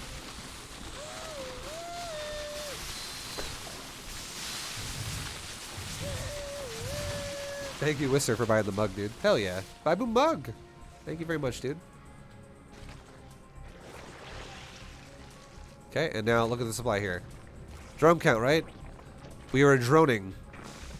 The only way we would know if we were safe, the only way we could truly know if we were safe is if we had like a changeling, an overseer, a speedling, and go, what does his natural mineral line look like? Okay, that's what his natural looks like. It's mostly saturated. What's ours look like? It's mostly saturated. What does his third look like?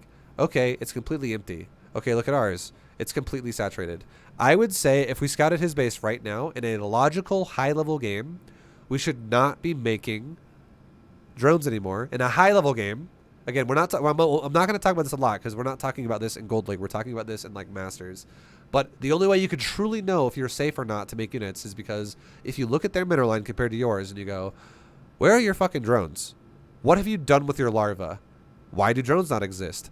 What have I done with my larva? Lots of drones exist. If I don't stop making drones right now and I start making army, I'm going to die because if he doesn't have drones and this is high level, it means that, you know, he's gonna kill us. Yo, Buckstar shot. Jesus, I don't know why that's hard to read. Thank you very much for the mug as well. Thanks for getting the mug, dude. But yeah, all it means is that our opponent wasn't making drones. And they might have been making an army. Now here's why this does not make sense in Gold League. Okay, this is why I don't teach. Why Vibe? If this is what you're going to teach us eventually, why don't you teach us this in Gold League? Here's why. Ready? Are you ready? If I scouted this in Masters League, I would see an army. Why would this happen in Masters? If my opponent has only lost 4 units and I've lost 10, and I scout the fact that my third is fully saturated and his third is not saturated, what would I see otherwise? I would see an army that is this many drones and roaches. And there's 20 fucking drones on this, or actually there's 21 drones on this hatchery right now because one of them's on the gas and 20 of them are on the hatchery with the mineral line. That's actually 23 drones here because you also have to include the fact that 2 of the drones became gases. 23 drones were on this hatchery. And that would mean that there would be 23 roaches and the same amount of larvae that my opponent would have spent somewhere in the area. Do we see 23 roaches right now? The answer is no. There are not 23 roaches. And why is that, Vibe? It's because players in Platinum and below don't play efficient. Why does he not have 23 roaches sitting here waiting to kill me? Because he fucking mismacroed. Because he wasn't macroing appropriately. That's why he also has double evo macro hatches. Like, again, I'm not trying to shit on anyone. This is a barcode, so he's super safe, right? But again, I'm not trying to shit on anybody in Gold League. I'm not trying to make fun of anybody. It's just a simple fact of if your build is not efficient, it is not threatening. And players in Platinum and below don't play efficient, which if you do play efficient, you're not threatened by things that are inefficiently done. Which is why I said 9 times out of 10, you're going to be totally fine if you just don't freak out and go, okay, let's make 50 roaches off of 40 drones, and it'll take me a long time to get there. You don't want to do that. You do not want to do that. So the funny thing is, these are the roaches I made as a response to him attacking me. And look at the army supply. I have 34. I haven't made roaches since, because I started making all these drones. I still have 34 army supply versus 23 of my opponent. My opponent is now just behind in army and in workers. In both of them. Because he's playing inefficient. That's all it comes down to. That's literally all it is. That's all it ever is in these leagues. That's why you just need to learn efficiency, and then you can actually start learning how to play the game for real. Because like if I was a Masters player versus if this was a tournament and I knew that this Zerg was very good, if this was like fucking Cyril or Dark or Raynor or someone like that, and I'm like, I know this guy is insanely good, and I see that there's no third base, there was no drones on the third base earlier, and I was like, okay, I 100% know there's roaches somewhere. Like they definitely exist. They would exist because it's just not logical for the opponent to play inefficient, which is so like you would know how to read a game at that stage. But if your opponent, if you ask your opponent, why do you not have roaches, and they go, oh, I missed like 6 injects already, and I didn't really spend my larva either, so I missed a lot of automated larva generation, and I took way too much gas way too fast, and I noticed I had a gas bank that was like almost 1,000 when I only had like 200 minerals, and I didn't want to go mass ravagers. I didn't even have roaches, and I decided I needed to start making drones, but I didn't take my drones off of gas to do that, so I mined inefficient mineral lines the whole time while over mining my gases, which is going to make my economy even more inefficient. I just fell behind because of those reasons. Oh, okay. Inefficient. It was just inefficient then, right? It doesn't apply to high-level gameplay. This applies to low-level gameplay. And you cannot win a game playing inefficient versus someone who plays a game efficient. You can't. You fucking can't do that.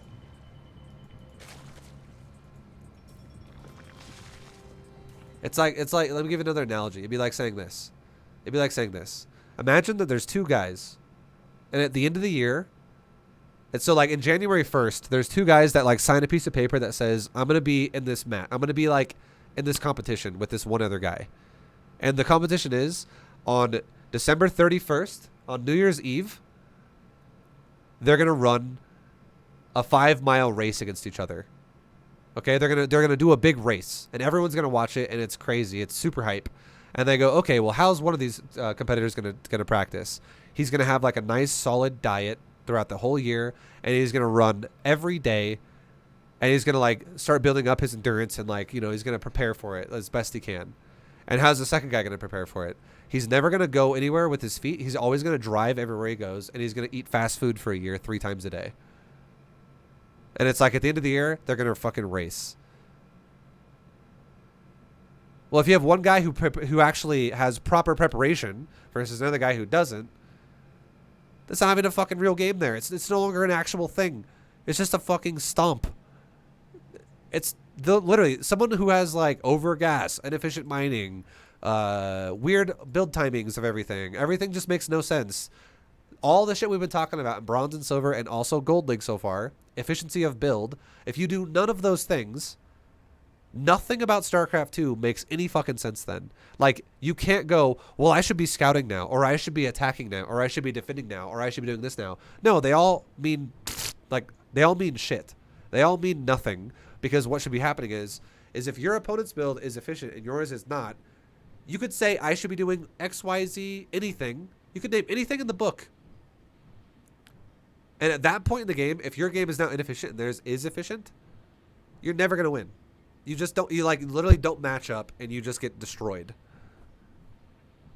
What you need to tell yourself is I need to try better next game to make my game less inefficient. That's all it is. That's all this game is in lower leagues. People always obsess over things like, I should be making this composition. I should be microing it like I see in tournaments and streams. I should be making lurkers faster. None of it matters, man. You should just do a build that's less inefficient. Because again, why do I have a supply lead that is a fucking 70 supply lead right now? For no reason. And I'm the one who's lost more resources as well from the attack earlier. It means that my build was efficient versus someone who was not.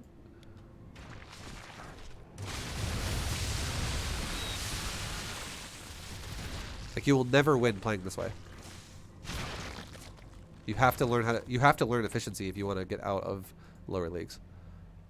Because here's the fight, right? Here's the real fight. 198 versus 100 or 125. Here we go. Also, like we are running our army into lurker, spinecrawler, hydra. Compositionally, my opponent red should win the game compositionally, but efficiency-wise, blue should win the game because we're talking about 2 lurkers, 2 spines, and like 20 hydras versus like 60 hydras. It's not the same thing.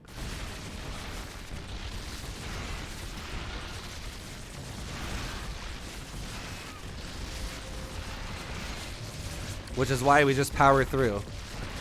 And look at the supply. We're still maxed. It's going to happen again and again and again and again and again and again. If you can't play like this, you are not ready for Diamond League.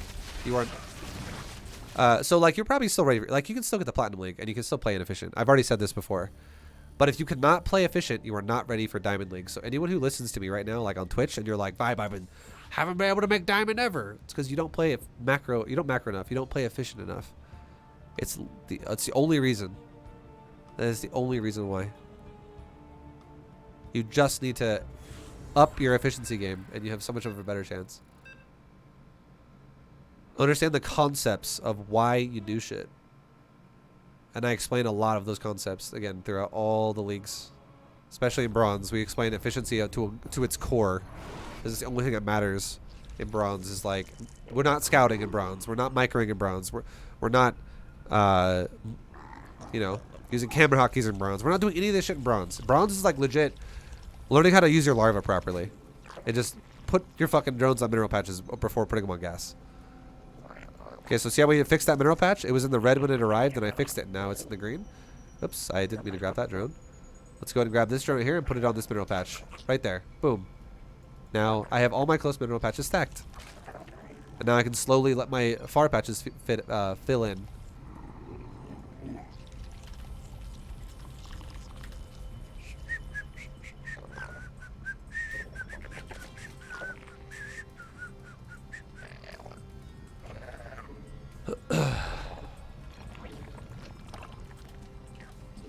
We require more minerals.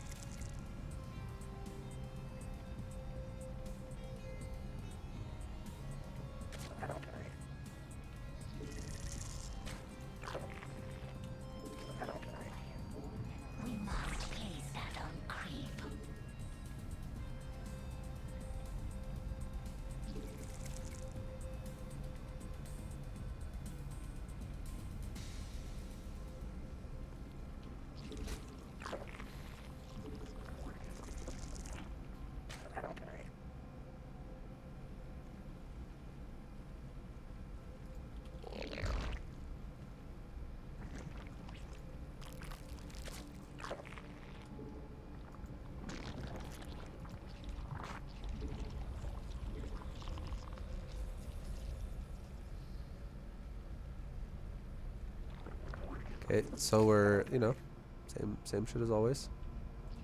Making drones, guys. Put 3 drones on my gases. On my gas. One, not plural, one gas. What's going on here? Okay, we see a command center. We see Marines here, so let's just go over the cliff because we'll die. If we go up, we'll die. We already know he expanded. That's all we cared about. So now we know he's playing a standard game. We've confirmed that it's standard.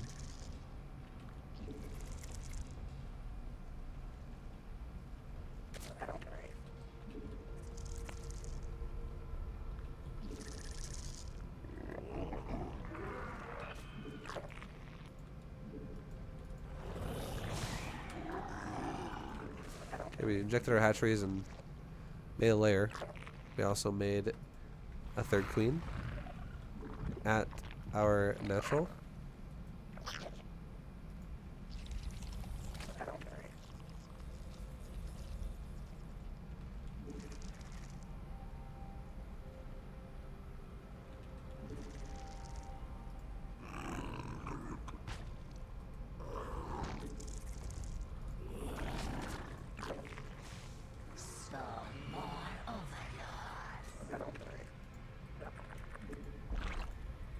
Take a roach one in our Evo chamber.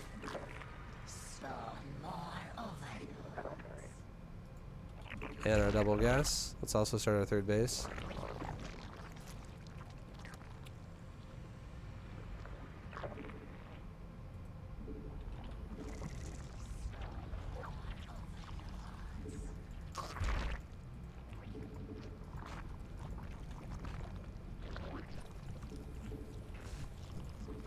Inject our hatcheries.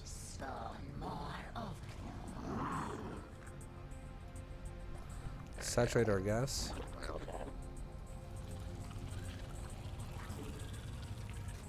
We have a lot more drones popping out like right now. Let's take a 4th queen and some overlords because again we're supply blocking in a second.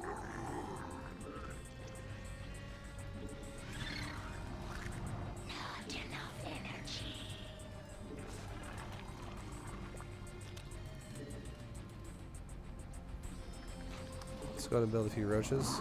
We require more minerals.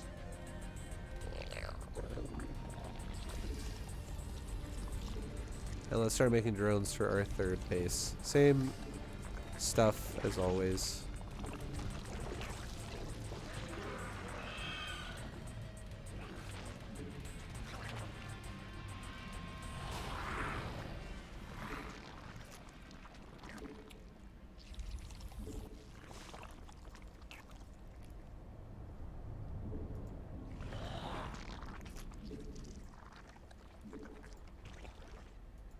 Spin my creep.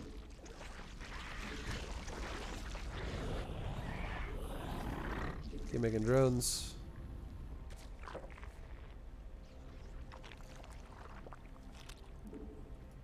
Metamorphosis complete. Make a hydrogen. Make a 2nd Evo chamber so we can get armor. Grab my queens. Camera out key. Inject. Inject. Inject. Okay, another gas because we're taking all of our resources. Let's take a 4th base because we're fully saturated on the 3rd. And now let's start making hydralisks. Once we make overlords first because we're about to supply block. Spread some creep.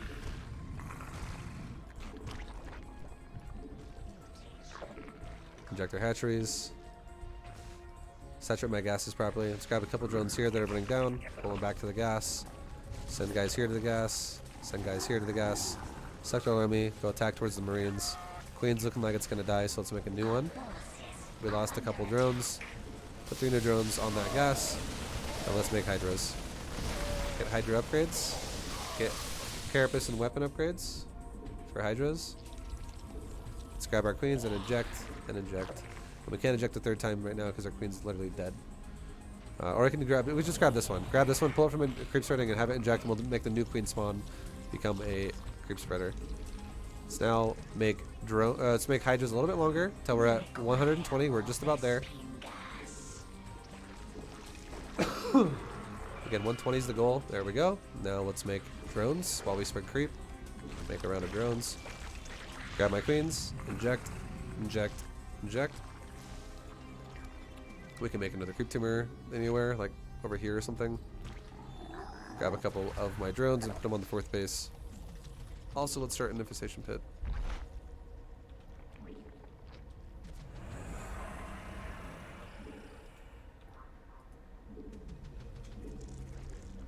Our forces are under attack. Okay, we can start injecting this base for now. See how it goes. Let's spread our creep. Spread our creep. Spread our creep. Spread our creep. Spread our creep. Spread our creep. Drone count's looking pretty good still. Let's take another base just because this base is fully saturated again, and now bases that mine out need somewhere to go. Inject our hatcheries. Make some overlords again. And let's start making more hydras again now. Also, let's send a couple overlords out. And we're going to look and see what our opponent's composition is. Again, remember how we talked about the 1/3, 2/3 rule? Like if it's ground, let's make roaches and hydras. And if it's air, let's just go mass hydras. Mineral field depleted. Not enough energy. I just scouted the left side. Scouting the right side. Mutation complete. Let's go ahead and spread some creep. We're missing creep up here, so let's go put one down there.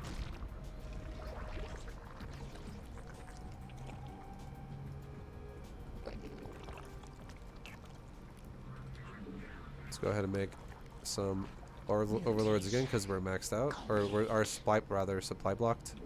Make a hive. Inject our hatcheries.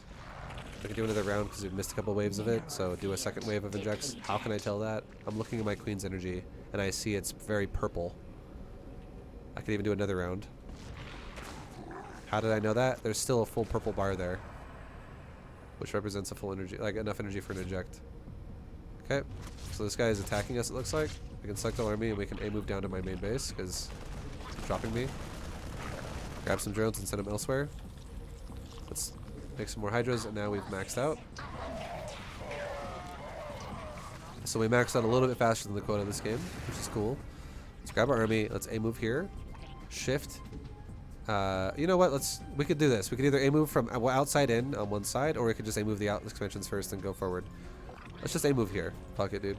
It's closer to my army as anyways. Oh, he's attacking me first. Let's A move my base now. If he attacks me first, just A move my base defensively, because we're not at his base yet. A move the area, and tell my overseers to follow him, Hydralisk or something, and we're good to go. Let's inject my bases. Let's spread my creep. Grab this queen, spread some creep. And now I was going to go to the right side because my army was already on the right side, but now since my army's on the left side, let's go to the left side. It's also chasing his army, so A move, shift A move, shift A move, grab my overseers, and follow my hydras with it. Let's make another round of hydras in the process. What did I see? Ground army, right? So now let's also start making some roaches again too, because he's got ground army. Inject, inject, inject. Transfer some drones. Make some roaches. And now we just made a good chunk of roaches. Now we can finish off on hydras again. Our forces are under attack. Grab this queen and have it become an injector for another base, like here. We're close to it, it's fine. Let's go and throw another round of creep out there. Creep, creep, creep, creep, creep, creep, creep. Make another round of hydras, because, you know, we're not maxed out. We need a couple more drones as well. We're down a couple drones. Let's go ahead and send some shit up here. And now this base is getting fully saturated, so let's get some gases going. Let's also take another base.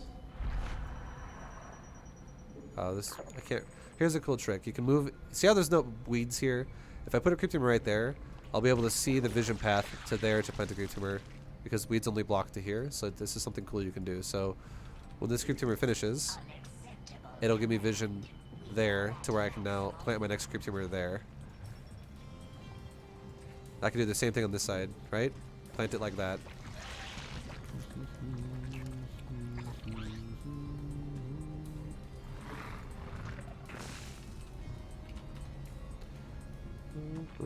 Okay, we're getting attacked again. Let's go ahead and attack towards it. Drones are dying, so let's remake drones. Forces are under attack. He's killed the base. Let's rebuild the base while we're here. I'll try to. Let's also get a lurker in because we might need to get lurkers. Can also remake hydras right now and roaches. Let's take our gas up here. We're definitely struggling on the gas department at the moment. We require Get some injects going. Inject. Inject. mineral Inject. field depleted. Start another base. Our forces are under attack. We require more Vespine Spread some creep. Look, there's a base here, so let's go get rid of that base really fast. Spread some creep. Spread some creep. Spread some creep. Spread some creep. A Creep. tumor is And under creep. attack. We require forces. Yeah, inject my bases again. Inject. Oh, Inject. yeah. Transfer some drones off. Go to some renew. Like that there is good. What's happening over there? We require Lost a bunch of units. It's okay. Vespine gas. A creep tumor is under attack. So he's... I did kill the base though, but he's setting up shop right there. It's all good. We're still making an army. It's all gravy. We require more Vespine. We really need gas. Okay, he's killing his base again. So let's get my army together and let's go attack towards his base. Let's go kill whatever's there. Drone count. We still need some more. Our forces are under attack. So let's go ahead and rebuild this. A, move the area. Inject my bases. Inject. Inject. Inject. Grab some drones and send them somewhere else. Like maybe take this base again with gas. Our Stuff. forces Drone count's at 89. We went a little overboard, but it's still close to what we're supposed to be at. Okay.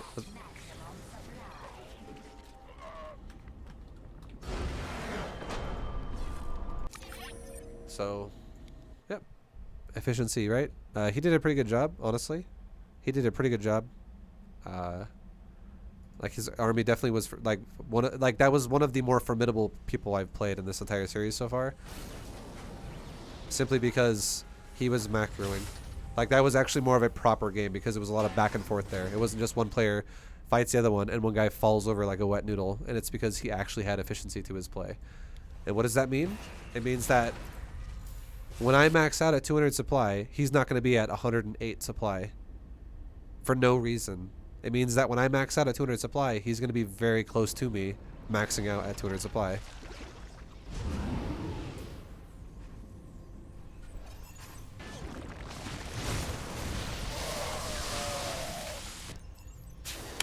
Look at the supplies right now. This is what happens when you build SCVs, right? When you build an economy. Zerg obviously should be a little bit faster than Terran, but this guy is definitely expanding on decent times here. He's doing a look at the supplies, right? He's doing a great job. This guy, this looks. I'm not gonna take credit for it and say this is because I don't make Marauders this fast in my series, but this looks more close to what B2GM actually is for Terran. And look what happened, right? This is one of the more formidable opponents. He actually had a foot to stand on, and he didn't just die. And again, it's because, like I said before, he just has supply to actually fight. It's not like someone has way more supply for no reason. So the second I max out, he has his last drop that goes into my main base, and he's only 30 supply behind. That's not that bad. 30 supply is very doable.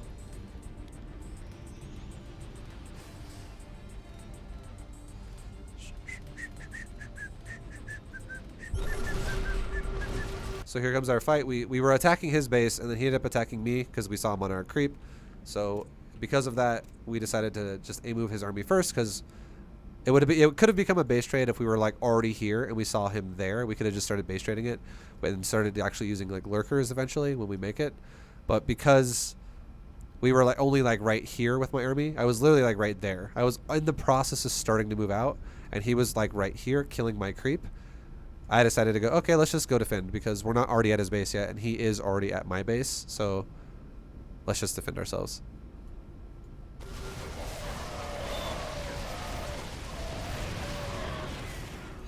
And look, does this guy just, again, does he just die? Like, that fight was not great, right? The reason why that fight was not great is because he has more supply chilling at home. You know, maybe not enough. Maybe he like jumped the gun there a little bit. He was down below max out, and he also has more some shit just inflating his supply in production. So his supply might not have been the best to push right there with it.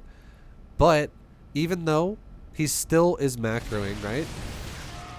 And he actually holds this. He does not die to this. He would die to this if his supply was low by default. He would just straight up die right now. But he doesn't die because he's macroing. So he actually barely holds on here.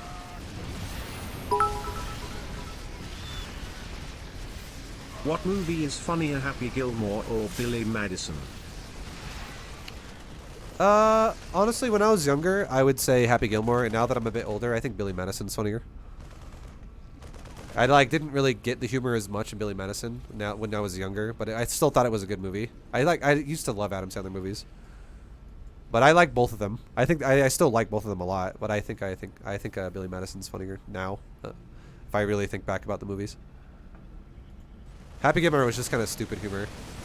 They both kind of are, but yeah. And yeah, look, guys. He's maxed out. I'm maxed out. Like, it's very formidable, right? It just comes down... Like, he's doing a good job of expanding. Like, this guy's definitely doing a pretty good job.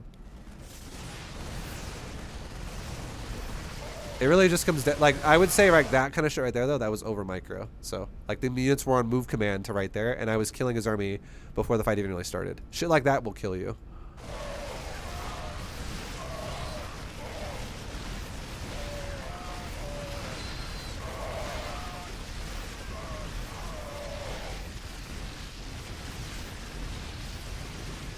His upgrades are also 2-2 versus 2-2. He's boosting the medevacs back. He's actually saving the medevacs. He's doing a good job, honestly. Like, someone who plays like this, I don't know what his MMR was, but if he's actually Gold League, he's not going to be Gold League for very long. Like, this dude's going to get promoted.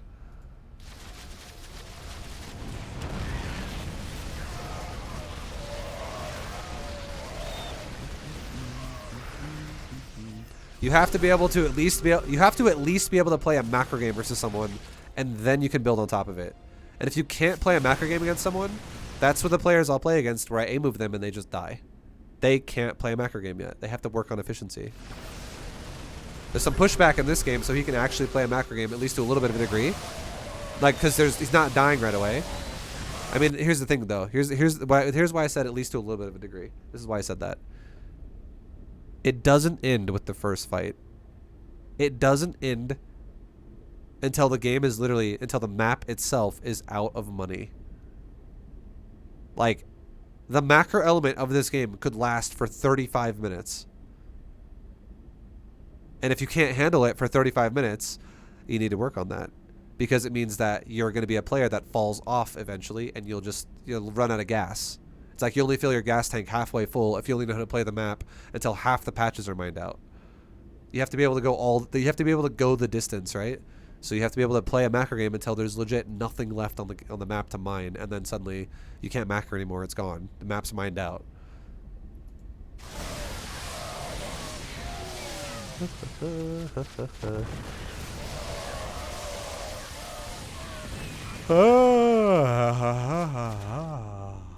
Nice. But yeah, Nuke played pretty well that game. Good job, man.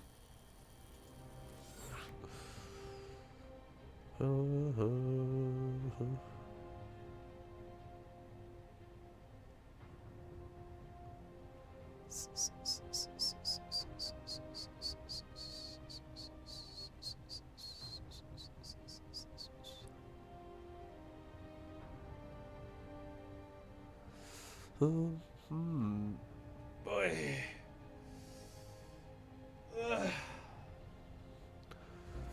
Next game. Let's go.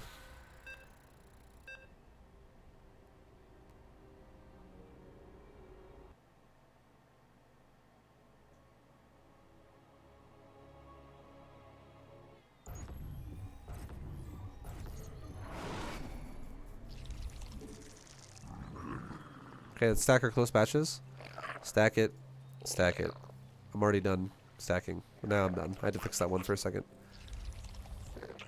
Now we're done.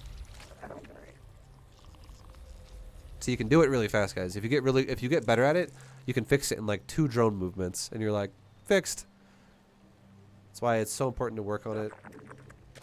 Let's go ahead and build a gas because we fucked up our overlord timing again. We built an overlord 14 instead of 13. Shit. Who races this guy? It's Protoss. He's shameless Protoss. Thank you very much, Foosbond, for the 2,700 bits, dude. Oh my god. Thank you, man. You're fucking too kind. Thank you so much, dude. I don't deserve it. Acquire more minerals.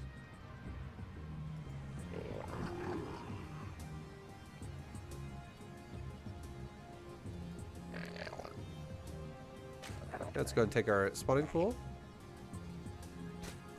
We require more minerals. We require more minerals. It'll be nice to that guy vibe because he's a stream viewer. It doesn't. The reason why I was being nice to him, honestly, is because he actually made me play a real game. I didn't just kill him in my first auto attack. I had to remax like 4 times. And then after like the 4th remax, then he broke and then he died. So that in itself is already a sign of someone who's already understanding how to macro. And keep doing it, keep getting better at it, and that's like your key into a higher league. He's already doing it the right way. Like that's very respectable for gold level play right there. And you're not going to be gold for long if you keep playing like that, because if you keep playing like that, you'll keep getting better at it, and eventually you're macroing like a platinum player, and then you're macroing like a diamond player, and then you're macroing like a masters player. Okay, so look at this. We can see this guy's build is a lot of shit before a nexus. My hatchery's done when his nexus just started. So I am fine with that.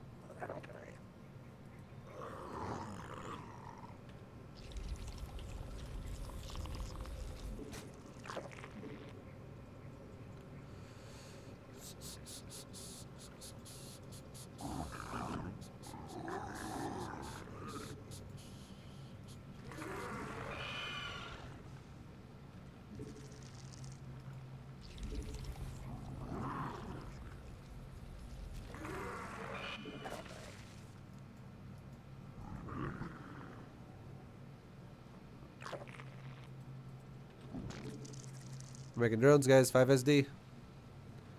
Make Overlord. Make an Overlord, man. Because we don't have a spy block. We're getting close. Make that Overlord.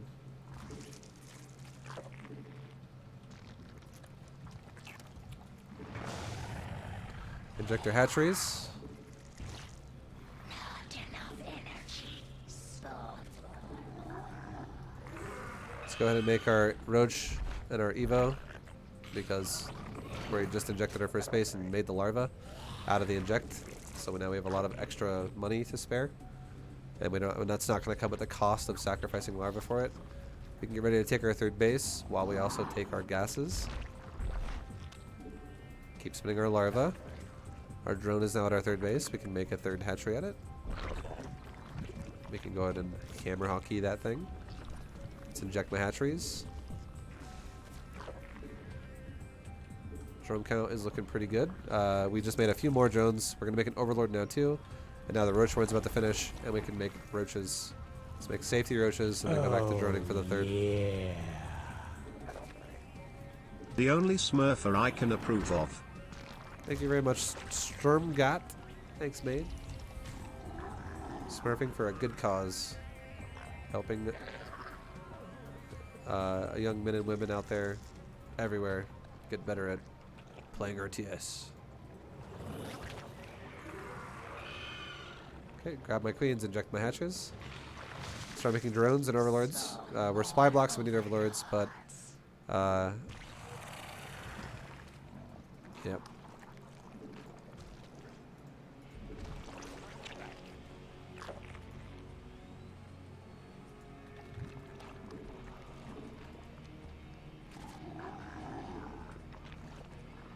Okay, add that hotkey of my queen in. Let's go camera hotkey, inject, camera hotkey, inject, camera hotkey, inject. Make a bunch of drones. Let's make a hydrogen with one of these drones that pops out so I don't disrupt the mineral line that already exists.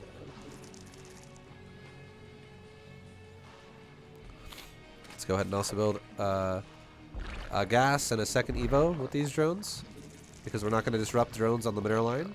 And this base is also pretty much fully saturated now, so we need, you know, to take the rest of our gases and all that stuff. Let's go ahead and inject, inject, inject. Let's go ahead and build our other gases here. And let's also take our fourth base. And now we should be around 66 drones. 66 drones, perfect. So now... Thanks for the game, Vibe. Terran B2GM versus Zerg B2GM. Yo, thank you very much. Nuke, good shit, dude. You did a really good job. Well done. I'm proud of you. You're definitely in the top 5, probably like top 3 Hall of Fame so far of a non-Smurf that actually did a very good job. You did really well, dude. Good shit. For players I've played so far. Okay, let's go ahead and saturate our bases properly. Get 3 drones on that gas. What's my main look like? We're missing get drones there, so let's take 3 more and put them on there. Now let's start making hydras to 120 supply. We require more Vespine gas. And yeah, we forgot to get our upgrades, so if this happens to you, still start roach speed and just get 1-1 together if you forget like I did. I did forget. It's okay. It's not the end of the world, guys. Just do it when you get to. Let's go ahead and get our creep. Creep. Creep. Creep. Creep. Go ahead and inject our hatcheries. Oh, yeah. Now we're at 120 supply. So now let's make drones again to 85 supply to 85 drones. Let's go ahead and inject again. And now we can also get an infestation pit so that we can go into a hive and start upgrades going to 3-3 eventually and all that stuff. And a lurker and, you know, all that crap. King Kanji, thank you very much for the 2-month resub, dude. Welcome back. Okay, we have a good drone count.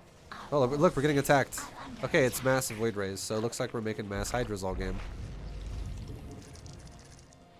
Okay, let's take our queens and inject, inject, inject. Void Rays seem like they're going to my base up here, so let's A-move the area. Let's go ahead and spread my creep. Spread my creep. Spread my creep. Spread my creep. Spread my creep. What's going on here? Okay, let's attack over here now. Make a bunch of overlords now, because he's killing my overlords like crazy. Let's go ahead and get 2-2 upgrades. 2-2 upgrades. Let's now A-move my hydras to my main base, because we don't want to attack him right now, because we're not even close to maxing out yet. So we're still macroing. We're just trying to get rid of these fucking voids. And now he's constantly playing the harass game, so let's add in a spore per base. Spore. Spore. Let's also expand again. We haven't expanded again. We really need to, because that base is fully saturated. Now, how many drones we got? 78. Let's fix that. Make a couple drones there. Make a drone there. Make some drones for these gases. Make some drones for that gas. And let's even maybe take another expansion here. Let's send a queen down here to make her consumer. Creep, creep. Creep. Creep. Creep. Creep. Creep. Let's do some inject. Glad to see you doing well and no longer molding from Protoss to GM a few years ago. Inertia, thank you for the 10, man. Thank you, dude. Much love. Alright. Now let's go ahead and make some hydras.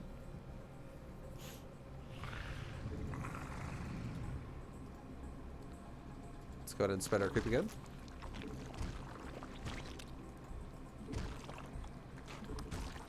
Unacceptable command.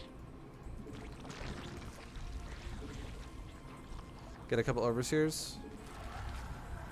And we'll use that to scout, right? Or actually, it's pretty late. We did it pretty late, so maybe we just grab 2 hydras this time and go A-move the area, grab another hydra, and A-move the area. Just because if we wait for the changelings, it's going to take a fucking year. How about this, though? Let's still do changelings, but at least now we have a couple hydras going, so we can scout a little faster, because we did the changeling thing way too late. We should be doing that fast, because changelings walk kind of slow. Like, they're not the fastest units in the world. Yeah, let's go ahead and inject. Let's do it again because we have a lot of energy. Inject. Let's do it again because we still have a lot of energy. Inject. And there we go. Now we've injected every hatchery pretty fast. Good to go. Let's go ahead and do one more creep wave. And now we're discovering where his bases are. Our Hydras are stuck. You can see our Hydras stuck on the minimap against like a building at both of his 3rd and 4th bases. So let's just pick one. Let's go here. Let's go to this side. We'll go to hit this base. It's all G. Go to this base right here. Or rather, go to this open area just before the base. And we'll hit it in just a second. In the meantime, let's get 3/3 upgrades. Let's do another inject, inject, inject. Bases still look like they're mining healthily.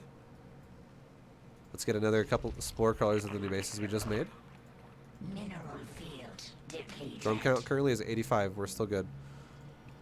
Okay, we're going to A-move. We can shift. A-move the area. A-move the area. Go to Overseers. Make sure they follow my Hydras. And we're good. Now, what does he have again? Just mass voids, mass air.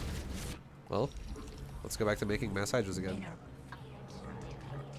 Mass Hydras again. Mass Hydras again. All day. Inject my hatcheries. Forces are under attack. Let's grab some drones off the sheet. Send some of my creep, or send my creep again on another injecting wave. And, you know, continue the process, right? Simple macro game. Simple macro game. And now, what happened this game, guys? How come we just went from an opponent last game who we didn't kill him with the first auto attack, and then now we play an opponent the next game and he literally dies to the first auto attack? What's the difference? What went wrong there for this guy? Efficiency. Now, tell me, last guy, he was maxing out while we were maxing out. The Terran player, right? He was doing a good job of keeping up with us. He was actually macroing. Now, let's watch this one. Because again, what's our opponent doing this game? It's chaotic. It's random chaos, right? It's a lot of sitting on a low economy while going for this like crazy Void Ray push. So when the Void Rays show up to my base, there's already a supply discrepancy. When he shows up to my base and does his timing attack to me, he's already down by 60 supply. This is, or sorry, 50 supply. He's not, it's not like a, oh, this is about dead even. He's down by a lot. He is down by a lot. And why is he down by a lot? Because he's still on 48 probes versus 79 drones. Because he's still on 2 bases versus 4 base. Because he has not expanded in the longest time, and instead all he's doing is making more Stargates to make Void Rays with. And now a Robo. Alright, so when he shows up at my base, what happens? His Void Rays just get destroyed, and then he runs away. He's like, okay, that's too much. That's a lot of Hydras. Didn't expect that. And he runs away from me, and he starts trying to run around my base and kill me. And look at his money as he does this. He has less income than I do, yet he has more bank developing than I do. And what does that mean? It means he's just not building anything. Look, he has 3 Stargates, and not one of them is building anything. He has a Robo, and it's not building anything. He has a Gateway, and it's not building anything. He's building nothing. Efficiency. This is exactly why when I eventually push this guy, he's going to just die. And now as soon as the fight's over, he starts building shit again, right? And now I'm more than double his supply. This is the problem of everybody in this league when they play the game how normal people play in Gold League and Platinum League and stuff like this. Everyone eventually learns efficiency is how you get better at this game, but some people get stuck in the mindset of, no, I'll just go voids forever or shit like that. And again, if it's fun to you, it's fun to you. That's fine. You do whatever you think is fun. I'm not against it. If you have fun, you have fun. But if fun to you is getting better at the game, well, you're never going to get better at the game if every time you get attacked by your opponent, they're double your supply. Which is why I run his ass over in the first attack again. We're back to this again, right? For the opponent just literally dies in one auto attack. Because it's efficiency versus non-efficiency. And again, what's the APM for Zerg here? We have 114. And again, where does a lot of that come from? A lot of that comes from macro cycles of Hydras. So watch. Look at the current APM, right? We're not playing that fast. It's all good. But watch the APM spike. The second we start producing Hydras, well, let's watch the APM spike. The second Hydras show up there. Okay, Hydras are starting right now, and let's look at the APM. So like APM, it was a medium spike. It went up to like 200-ish so. Just in general, we've talked about this before. The average gets kicked up a lot because all we're doing is we're holding the key down repeatedly. So for like, we're like this, 5SH. Make Hydras. 5SH. Jesus. 5SH, make Hydra. That's just like, every one of those Hydras is an APM right there. An action. And think about how many of these H's could happen if you held it down for a full minute. Your APM goes up to like 2,000, 3,000. It gets pretty fast. And then yeah, now our opponent's just dead. He just literally he had like 6 voids trying to fight like 50 Hydras. And now he's just running around with more voids trying to lure me into cannons. And again, doesn't matter. It obviously doesn't matter. Because there's just too much. Oh, yeah. Support the great newbie teacher. B Monkey, thank you very much for the 19, dude. Thank you, dude.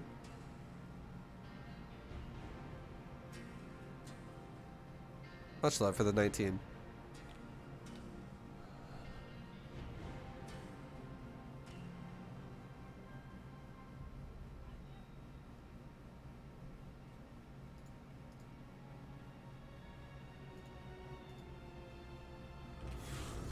Efficiency is good.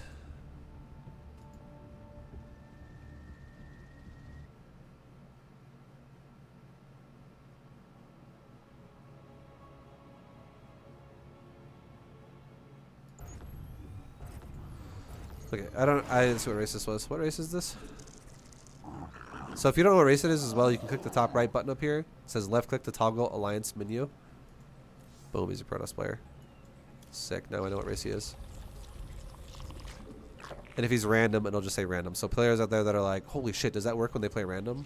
It just says random. It shows you what the same thing it said in the start of the game when you got into the game. Okay, stack our close mineral patches, and now they're stacked.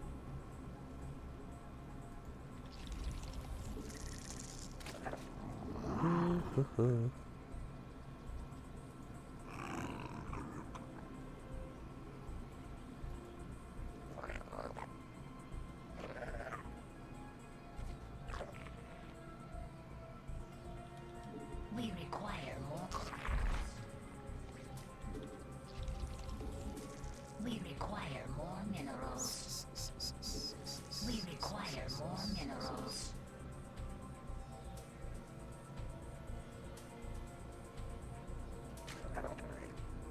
Okay. Where's that probe gonna go? What are you doing? Cheeky stuff. Let's build our spawning pool. Let's not get distracted. We can camera hotkey. So now we can rotate easily. We want to make another drone for our gas.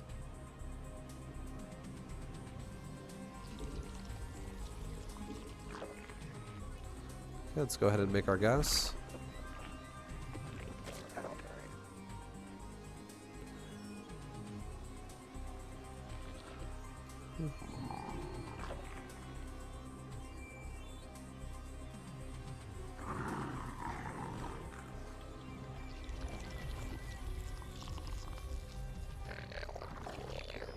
Okay, let's make drones for our natural.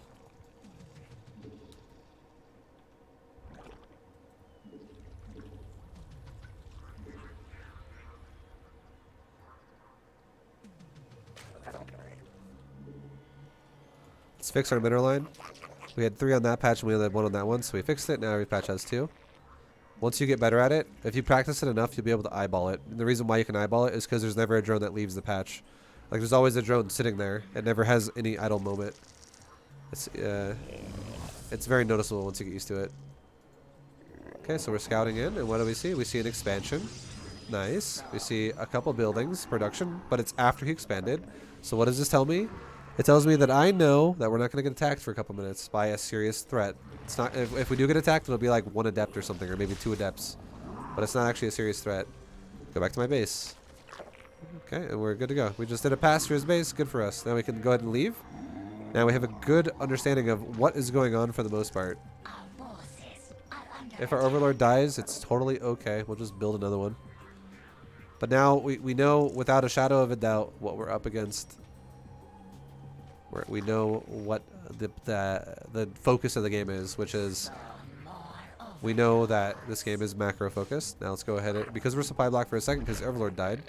Let's throw down our Evo and our Roachhorn. You can wall or not wall, it's up to you. The only race I think you should wall against literally is fucking Zerg.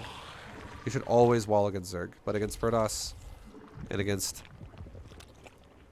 Protoss and Terran you don't really need to do that.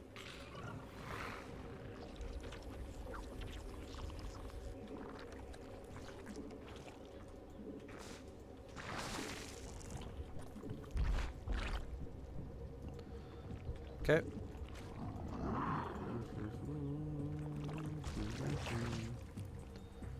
We're fully saturated on the third. Let's go ahead and rip some drones off. Get our roach speed upgrade. And let's start making roaches. Let's also take another queen. Take our third base. Camera hotkey our third base. Shift 5 it as well. Camera hotkey inject right now. Inject, inject. Fix our gas. 3 on each gas. I just grabbed 6. Right clicked one, shifted off 3 and went to the other one. There we go. Now we have a good amount of safety roaches. Now let's go back to making drones. Spreading our creep.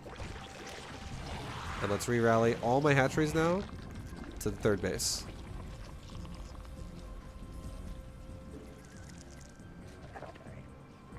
Okay, our another queen is out. So now let's use this as a creep spreader.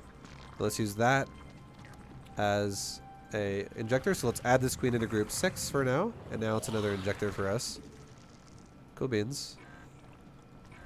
Spread some creep. Inject our hatcheries. Let's also take a Hydrogen now, and a second Evo, and also a gas in our main base, because we're getting pretty close to being fully saturated in the rest of the bases. Like over here, this is going to finish and be like almost at 16. It's going to probably be like 12 already. So it's going to finish, and we're going to inject, inject, inject, inject. There's a pylon there, so let's go ahead and go kill that. Let's take our gases and another base. We're still making drones. Am I freaking out right now? No. Not freaking out. I still made another round of drones. Let's go ahead and spread some creep. Grab this queen over somewhere else and maybe spread creep to my right there. Spread creep. Spread creep. Spread creep. Drone count currently is at 62. We're just about done.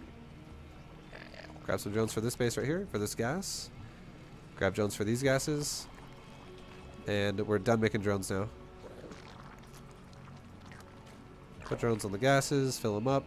6, inject, inject, inject. Get upgrades. 2, 1. Hydra upgrades. Make some overlords, because we need overlords. And let's start making hydras. We can rally point our units somewhere as well. Start making hydras. Okay. Creep spread. Move our queen through the brush here because we can't really see. And our queen's right there, so now we can go through it and creep spread. Creep spread. Do maybe like one more creep tumor there. And now we have the left side covered really well. Now let's shift to the right side. And now let's do like maybe one more creep in our main as well to cover the back of our main base. Now we made hydras all the way to 120 supply, or just about. Inject, inject, inject. Now we're at 120. Maybe make a couple more overlords again because we're getting close to blocking. And now let's saturate my 4th base by rallying everything there. And with one of these, with a drone, we can even just use this drone because we know we went over by 1 drone. We're not at 66, we're at 67. As soon as we start making drones, let's have this extra drone go build like another hatchery. And look, I just saw a pylon, right? So let's do a creep wave. Move our queen over this way now to spawn creep up there for vision. There we go. Creep, creep. Make drones right now. Creep, creep, and creep. Inject, inject, inject. Let's take another base. Let's have my army as well. Like a move here, shift, a move like right there. That way our army is going to go get rid of that pylon and then also come back to defend the center of my base. Let's now also make a couple overseers because we're getting close to that halfway mark of my total 100 to 200 supply. Let's make a few more overlords so we don't block, because now our supply is growing really rapidly. Let's inject, inject, inject. Let's probably also make an infestation pit right about now so we can go to a hive and get 3-3. We can do another inject round. Inject, inject, inject, because we weren't doing great on keeping on top of it. Now let's spread some creep. Drone count currently is 84. Let's make one more for 85. Make another wave of hydras. And boom, there we go. Throw a couple more Crypt Tumors here. And now I think we're probably good. Let's have this queen become an injector for this base, which can now go with gas. And we just started creeping. Let's finish that job, right? Probably should have finished it in the first place. Let's go ahead and throw some more creep down. And there we go. Nice. Now let's use our overseers we just made. Drop a changeling. And go right side of the map. And left side of the map. We can do another... We can do a hive. We can do an inject cycle. And look at the main base, right? I'm watching the red. Even though I'm injecting, I still watch the red. And I go, cool. Grab a bunch of drones. Go to the new base we just made. Creep.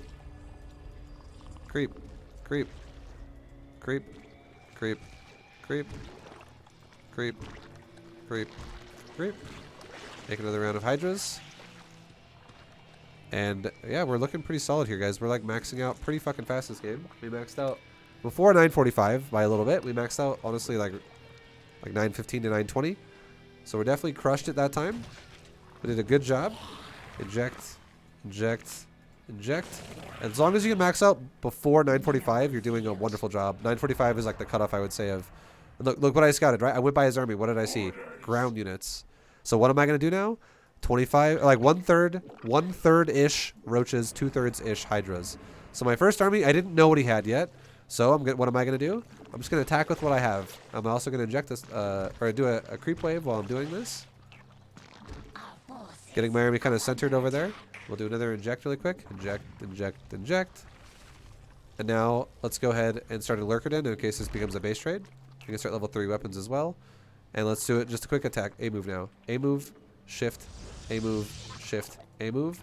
Grab my overseers, follow Hydra. Now go back to fixing my base, whatever I can do. Inject, inject, inject. Natural's fucked up. Grab a couple drones, send them somewhere new. This base is getting kind of high, so let's take another base. Let's do another creep cycle. Creep, creep, creep, creep, creep, creep, and creep. Good shot. Now let's inject again. Inject, inject, inject. Let's make another wave of hydras. Look at the APM in bottom right, okay? So this is why APM gets fluctuated so hard when you play Zerg. You ready for this? Watch. And make units. Suddenly we just hit 800 APM. This is why the APM sometimes will look a bit crazy, because all I did was hold down. I just held a button down. Okay, let's go ahead now and add in roaches to our composition. Look at our gas. It's a bit low, right? So how about we start taking gas? We also don't have gas here. We never fixed it. No wonder why our gas is low. Fix this gas. Take this queen and hold shift, inject a lot. Like we're just holding shift and then clicking the hatchery a lot, so it queues up a bunch of injects. We're actually also down on drones a little bit. Let's make another like 6-7 drones. Now we're back up to a nice healthy 86, 85, 86. That's fine. Let's take our gases first now as a priority because we have no gas really. And now we just made a bunch of Roach Hydra again. Now let's inject one more time and get ready to do another wave. Also, let's do upgrades, right? Mutation complete. Get a carapace upgrade. Fix these drones. Send them to a new base. Spread some creep.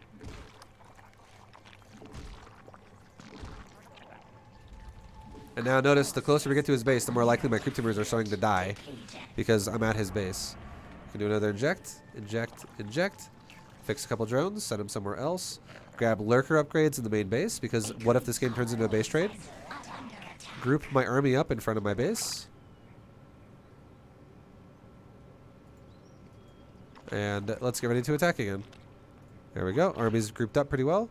Now let's attack. We can do that on the minimap too. Attack, attack, attack.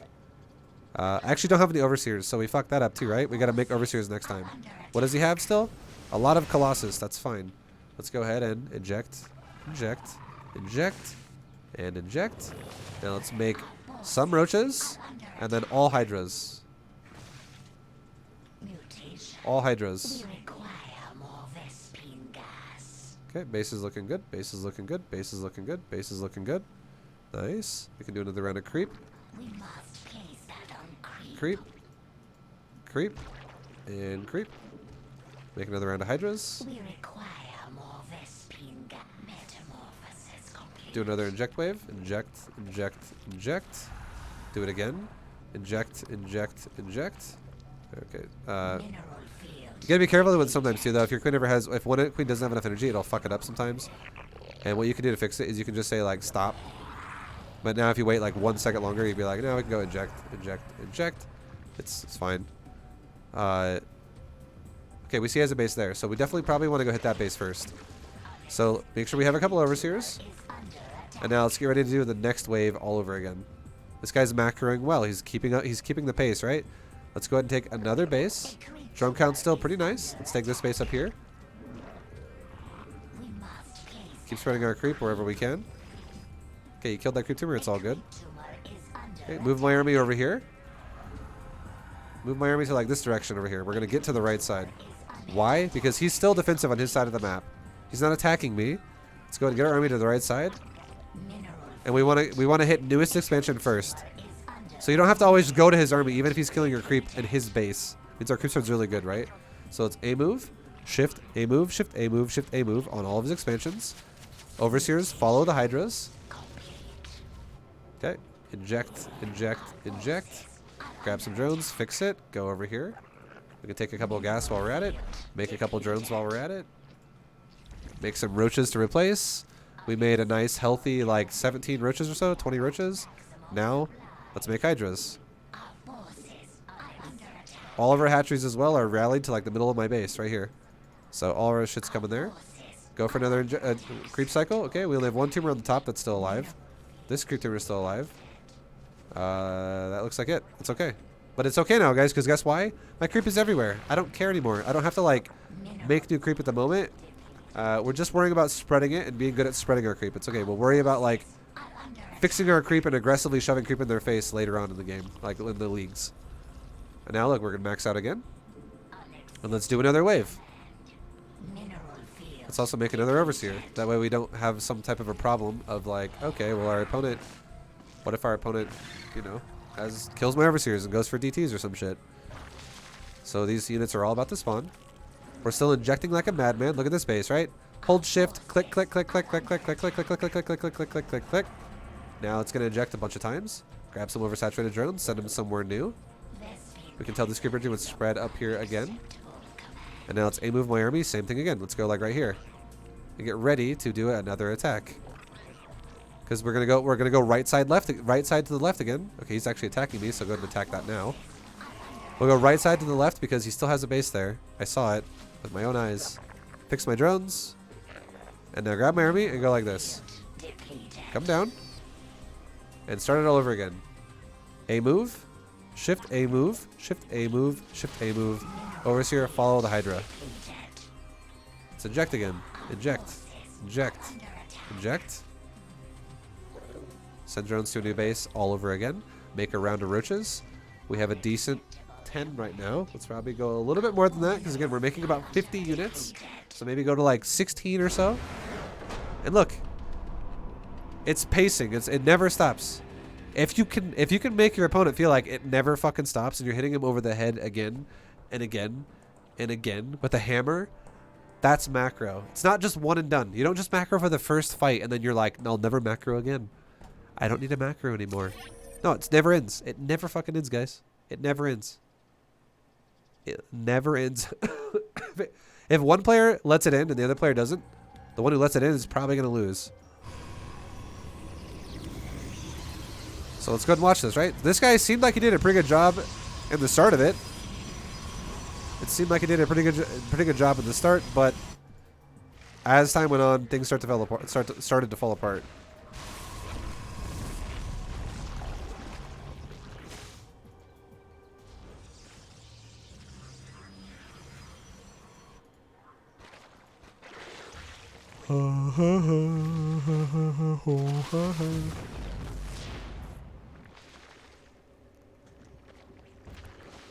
Okay.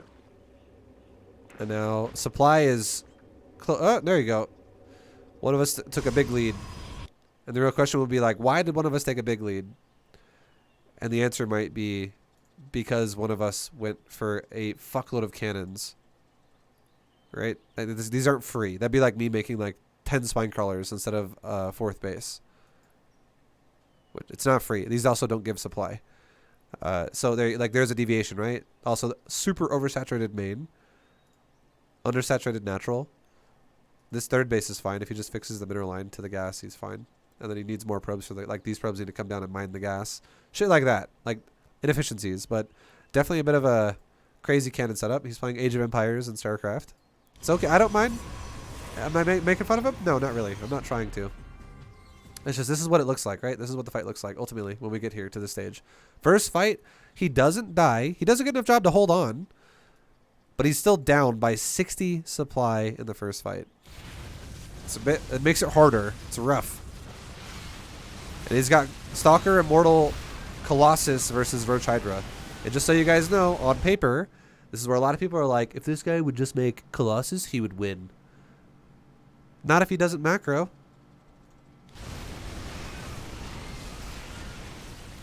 Look at the first fight.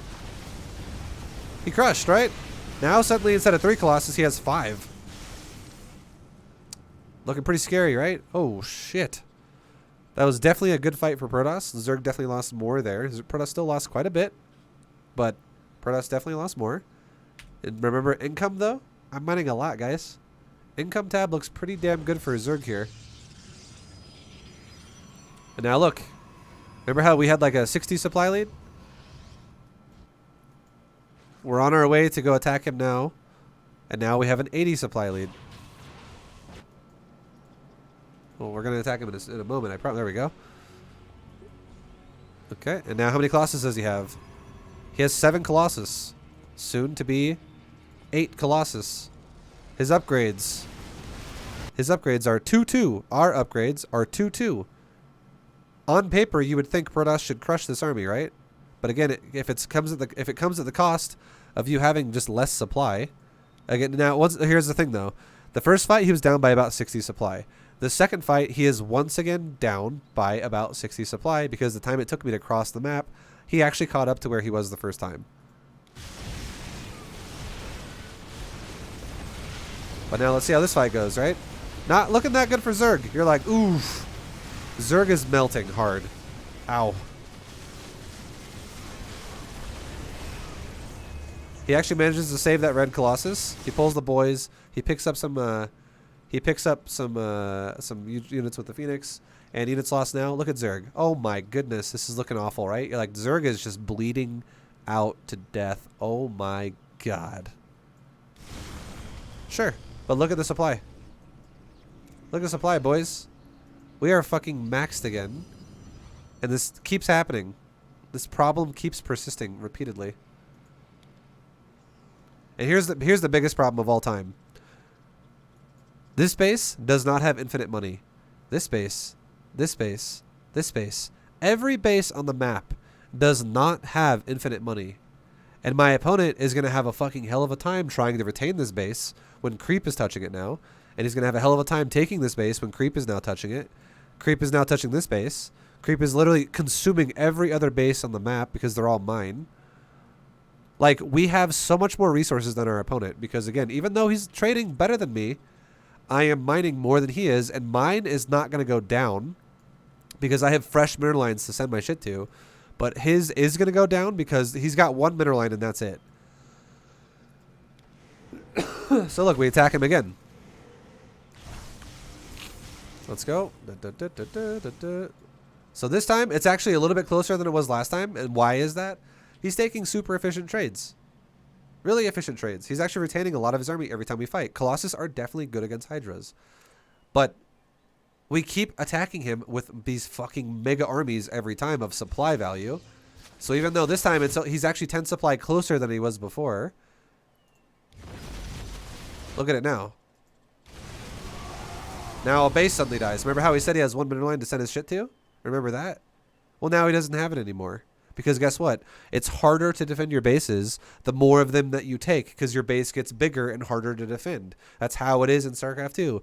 Builds that kill expansions work better against people who expand a lot, right? So again, these are concepts that I'm not going to talk about in Gold League, but they're definitely higher level. But this is why I tell you, always kill outside and then work your way in because it's easier to kill bases on the outside because it's hard for your opponent to defend everything. It is not easy to do that.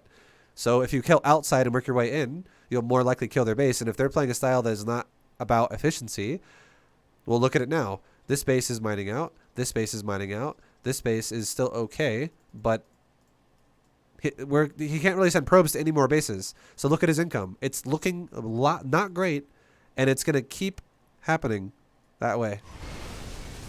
So look, he destroys me once again with Colossus, right? He wins the fight. Overall, though, efficiency-wise, he's still crushing. He's still 6,000 in the lead. But remember how the first fight he was only 60 supply down, and the second fight he was only 60 supply down. The third fight he was only 50 supply down. He went up. Watch the fourth fight. And why is he going to be so much more further down in supply this time than he was before? I'm already maxed out again, and he's 100 supply down right now. And when am I actually going to move out? Here we go. Let's see when the army moves out.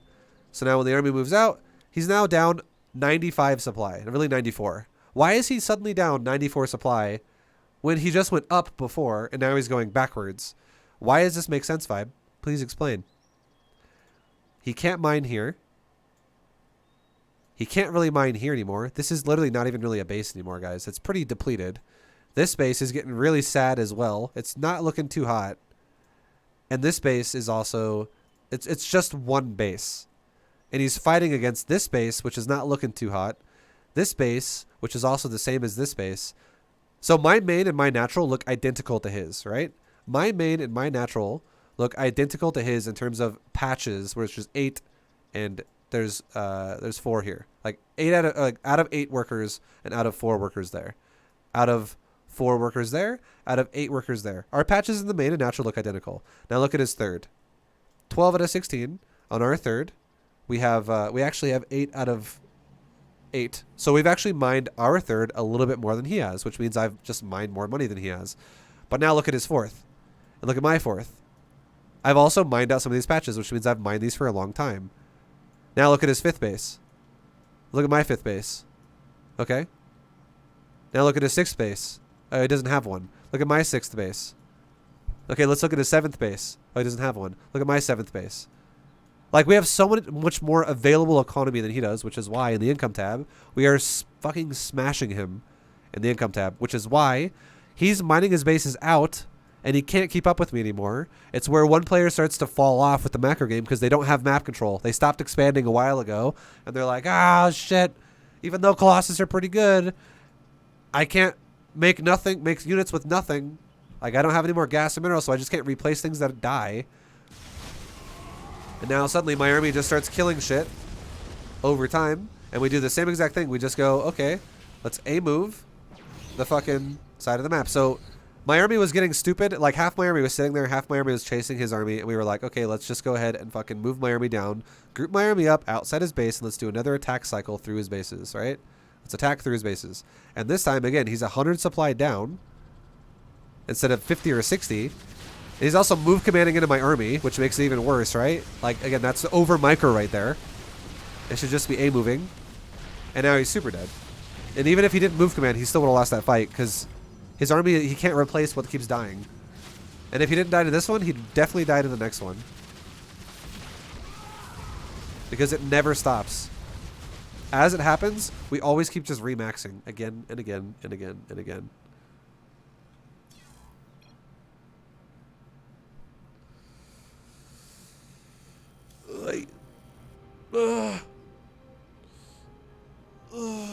Efficiency is required.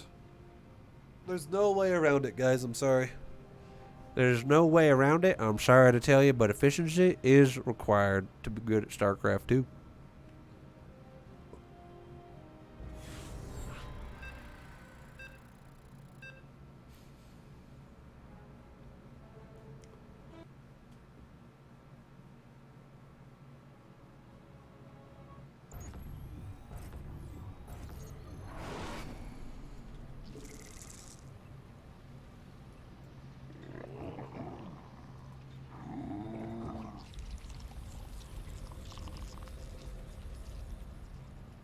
Okay, let's stack my close patches. We require more minerals.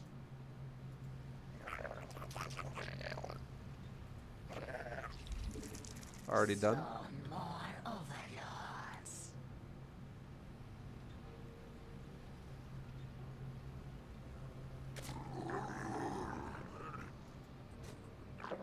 move my Overlord to my natural to protect it.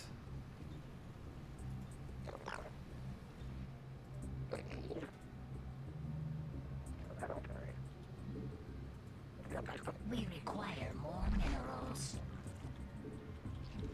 We require more Camera hotkey, my minerals. natural. Fix my droning. It got there in the red, now we put it there in the green. Send one more drone up here. And now it's the final patch that needs one more to put it to 2. Yeah, every patch has 2. Let's make our pool.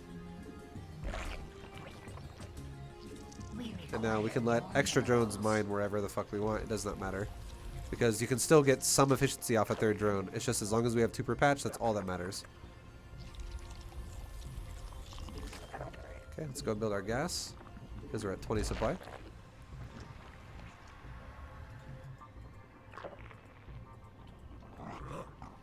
Get our Overlord kind of centered over the hatchery so that way we don't somehow miss a cannon rush in the back of my base or something. Well, let's re-rally my hatchery to my natural so that we can have our drones going down there now. Now we can quickly do a quick pass, make one Overlord really fast, and go, look at the number here, 2.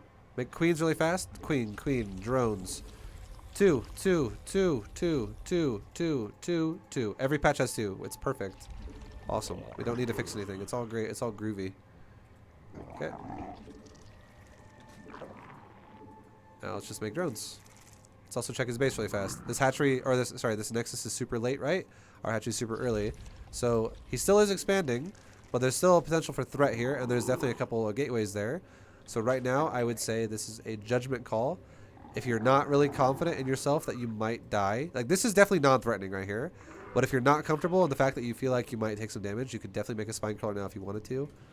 Or you could just skip it and go, well, he has an expansion though, so I think I'm okay. You might not make a good army general, but you do play StarCraft pretty good. That's right. Thank you, Inertia, for the $10 donut, dude. My James, thank you for the bits. Macros, how you been getting good at StarCraft, guys? Don't mind me just macroing my Bible. Okay, my Overlord sees a stalker. It's fine. Thank you, Mind James. Much love. Okay, we just made all of our larvae off the first inject, so now let's make a roach horn and an evo chamber. And again, we're not doing this with the main mineral line because we don't want to. We want to not disrupt this as long as possible, which is why I also don't take this gas here until later. We want to keep our third base mining, or our main base mineral line mining super hot, super good, super fresh for a long time. So it just gives me more of a boost throughout the whole game. Okay, we made a bunch of drones. Let's take our gases. Let's take our third base. Camera hotkey it, add it to the group hotkey of number 5. Okay, let's go ahead and grab my roach horn and my evo chamber and get upgrades. Get my upgrades here. Or sorry, get my gases going here. I have another drone coming already to replace that. And let's spread some more creep. Spawn some larvae. Now let's make a safety roach group. We require more vessels. Okay, we just made like six safety roaches. We just made like 6. Now let's make a couple more overlords so we don't supply block. And let's re-rally my bases to my third. Let's take another queen in my natural, because this will now become my new creep spreader. And let's throw down maybe like one more creep teamer with my main queen, and then shift click it to the third base to eventually become an injector for it. Meanwhile, let's inject, make some drones. Let's go ahead and spawn some creep. We must place that And all my drones are being rallied up here right now. Now, as I make drones, as drones get to be made, and we're already at like mid 50s and shit like that, we can grab a drone and go for a hydrogen, an evo, and a gas with just new rallied drones. Because again, what are we doing right now? We're just cranking out drones like crazy. Send one of my drones that are excess over there. Okay. Now, keep making drones, and look at the hatchery already. We're super saturated, right? Inject, inject, inject. Go back to the natural, grab this queen, and have it like spread some creep somewhere. Go up here and do it. And we can spread our creep now. Spread our creep now. Spread our creep. And there we go. Now we can start upgrades. Level 1 carapace. Hydra upgrades. Level 2 missile weapons is almost ready to go. And we're at 67 drones, which means this base is looking hot, super hot. Let's take another base and let's take gases at it as well. Okay. Now let's grab some of these. Let's inject, inject, inject. Let's grab a drone, put it on my main gas, grab maybe 2 more drones off this base, put it on my main gas so we can have good saturation there. Make some more overlords so we're not going to supply block. And then, because again, our eyeballs are looking up here a lot. I'm going to watch my money. I'm trying to watch my money and my resources. I'm looking up here like every 5 to 10 seconds throughout the developing stages of the game. Okay, spread some creep, spread some creep, spread some creep, spread creep tumor, spread some creep, maybe even put in a tumor like right there. Make hydras, and we're under attack. Okay, let's move my army to this area. Let's also saturate my mineral line properly, or my gases properly. Inject, inject, inject. How many drones died? Only a couple. Let's make a couple more. This one needs 3 out of 3 gas. There we go. Now we can make more hydras to 120 supply. 120 supply again is the goal, right? Let's go ahead and make some more creep tumors up here. And let's start now shifting our way southwards to, because we have a lot of creep active on the top of the map, not so much on the bottom. So maybe make 1 more tumor here, because the adepts just killed it. And we'll fix this, and then we'll go work our way down to, you know, put more creep down here, because this south side looks pretty sad. Now look at my supply, right? We're at 120. We also lost more drones again. He killed more, so make 5 more for there. And we just made 6, so grab 1 off and send it somewhere else. Go here and just make drones. Meanwhile, inject, inject, inject. Do it again. Inject, inject, inject. Spawn some creep. Spawn some creep. Spawn some creep. Spawn a creep tumor over here. And now look at this side. It's looking pretty sad. Maybe get like 2 more tumors right here and get like 2 more tumors going down here. And then we'll be looking good. We want to have creep going every direction, right? Let's go ahead. This base is going to be fully saturated really fast too because I just made a full round of drones. So let's take another base. Let's also take some gases at it. And we're still up to a good drone count right now. Good, healthy drone count. Also, the main base is going to transfer to it too, which is going to make it saturate even faster. So now look at it. It's already like super saturated. Okay, we got an army moving into our main. But now we're fully saturated. So let's start making hydras. Don't forget to pay attention to your drones. Also, this guy's losing or he's killing drones and losing his units. But since he's killing my drones, how about we just go ahead and make a spore? Make a spore. Make a spore. Let's go ahead and also put a drone there. Put a drone there. Put some drones there. What's my income now? 84. Let's put a couple more drones right here. Okay, select all army. Move the bottom of the game, of the map. Put some new tumors here. Make some overlords, and do another creep spread wave. Creep. Creep. Creep. Creep. Creep. And creep. So all we're doing, again, is we're focusing on our economy first, and we're letting the attacks be a secondary. So now he killed my base. Let's go expand again. Oh, look, we're getting attacked on the top of the map again. Let's go ahead and move up there. This guy looks like all he wants to do is multi-prong me. So now let's do this. Check this out. Let's go like this. Let's make 1 more round of Hydra. But also, let's do this. Spine crawler. Spine crawler. Spine crawler. Spine crawler. Spine crawler. Spine crawler. What's next? The fucking Dark Templars? Spine crawler. Spine crawler. Spore crawler. This way we're going to be protected against random harass all game. And then we'll make Spine Spore down here when it's done. Let's go ahead and take 1 unit, because we forgot to make Overseers again. So let's take 1 unit. And move the top side of the map. Take 1 unit. And move the bottom side of the map. We can inject. Inject. Inject. Do it again. Inject. Inject. Inject. Drone count, 77. Not looking too hot. Let's make some new drones for this base. Now we're back up to like 85, 86, whatever. Keep spreading creep. Keep spreading creep. Okay, creep needs to be put up there now. So he killed a lot of my creep up here. So we want creep to start spreading. Let's go deal with it. He's killing creep up here now too. Let's move the area where he is. Okay. And we found a base. So let's work our way from top, because now we're maxed. And this guy has been really annoying, and he hasn't allowed me to attack properly. So let's go ahead and attack. Let's also not forget to get a hive, and we can start level 2 carapace. But now my army's grouped up. Let's go like this. A move. Shift A move. Shift A move. Shift A move. We're attacking the top side of the map. Meanwhile, spread some creep. Spread. Oh, do this first as well. This is important, right? Spine, spore, spore. Do some creep. Do some creep. Do some creep. We must place that Do some creep. Creep. Creep. Put another creep tumor up here because he killed these as well. Creep. And another creep tumor. And another creep tumor. Drone count, 84. We're still looking hot. Pick another drone and put them up here because our bases are all getting highly saturated. Maybe take a couple gases, and now suddenly we lost a few drones because of that. So let's make a few more drones to replace. Inject our hatcheries. Make... What's his army? I can't really tell. It's just cannons. So we'll just... I don't know. If we don't know, what are we going to do? We'll just make hydras. What if he's going mass air? I don't know. It's okay. We didn't figure it out yet. Yeah, let's go ahead and put a spine spore here. 2 spines and a spore. Because we're going to lose 3 drones, let's just make 3 drones right now, if we can. To replace it right away. Spread some creep. Again, we're focused fully on the mechanical macro side of things, not the army side of things. Spread some creep. Spread some creep. And we also identified our opponent was an aggressive player who keeps trying to kill my drones repeatedly, so we made static D to stop dealing with that garbage. Go ahead and spawn some larvae.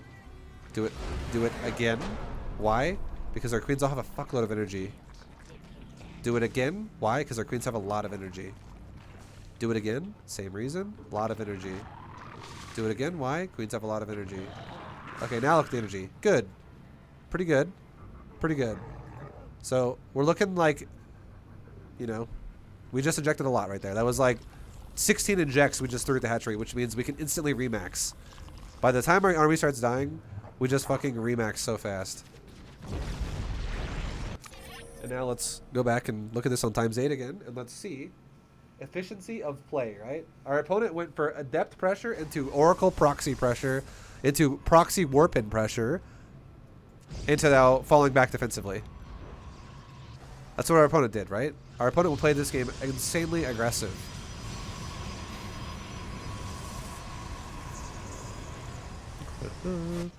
Let's see what happens here. So he adept harasses us, he focus fires drones and shit. And look, here's the crazy thing, right? Even though he just focus fired down 8 drones with those adepts, even though he just killed 8 drones with those adepts, how many adepts died? 4 drones. 12 things in total have died so far for me. So those adepts might have killed something else as well. But, and also an overlord died earlier to a stalker. But that's not bad so far. The Protoss has not taken that bad of trades. Like I would say, if you have an equal loss ratio here, but one player loses their economy and one player loses their army, whoever loses their economy is in a worse position if the game develops over time longer, because it means after my economy is going to mine less than you, right? So this would be in theory a good trade if my opponent was playing efficiency. However, even though I just lost 8 workers, I'm still ahead by 16. So I was ahead by 24 workers before that, which is that's you know, not great. That's a lot of disparity there. And then our opponent progresses further to oracle harass my main base in a second here. Meanwhile, he's preparing his base and all this stuff.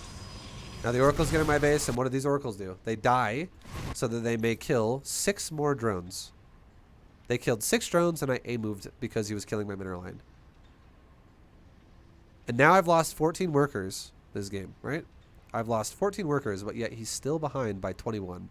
So realistically, if he killed no workers, he'd be behind by 35. So it's... multitasking is not... Again, it's a bit much for this league, right? That's why I don't teach you multitasking right now. And now, because our opponent's playing so fancy and aggressive, what's happening now? Oh, shit. Didn't mean to do that. I just restarted the replay. Fuck. And now, because our... let's go back to the oracles died. Because our opponent's trying to play fancy and aggressive and, you know, play like how StarCraft is supposed to be played by the top level players... Because he's trying to play that way. And again, it's if he's having fun, right? But because of all of this, he's now behind just by 60 supply, which is a fucking mountain to once again have to climb. It's a mountain to climb. And what this does is it makes it to where when I decide to push him for my first attack, he's going to fall over and die. He's killing creep again. He's just killing my creep with like an adept and observer. Fancy, right? Super fancy. And because he's playing fancy, now he's not only behind by 60, now he's behind by 80 supply. So what happens when I actually push him? This is what happens when I actually push him.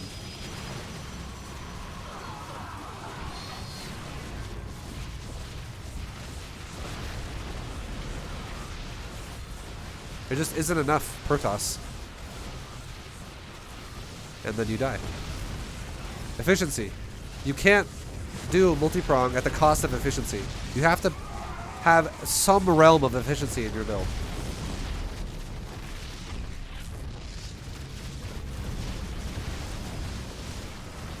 And even here's the crazy thing too, right? Even if he holds this, guys, every time a unit dies, it's remade.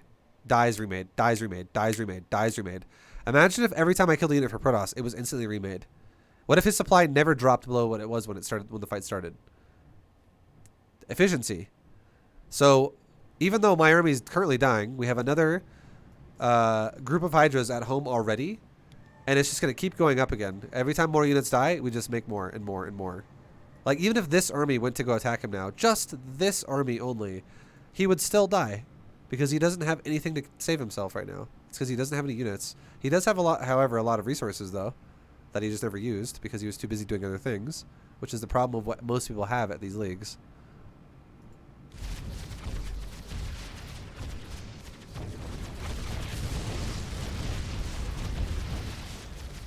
And again, if you want like this, again, this concept I feel like makes sense to some people, and some people it might not make sense to.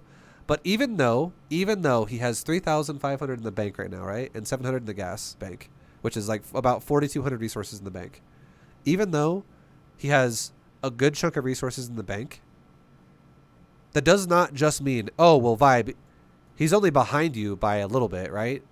Like if he just had, let's just say we duplicated my resources and then we put it on his number as well, that means we're tied. It definitely doesn't, because throughout this game of 12 minutes, with the way the builds also developed, I mined throughout the entire 12-minute game probably like 35,000 resources. And my opponent probably mined 18.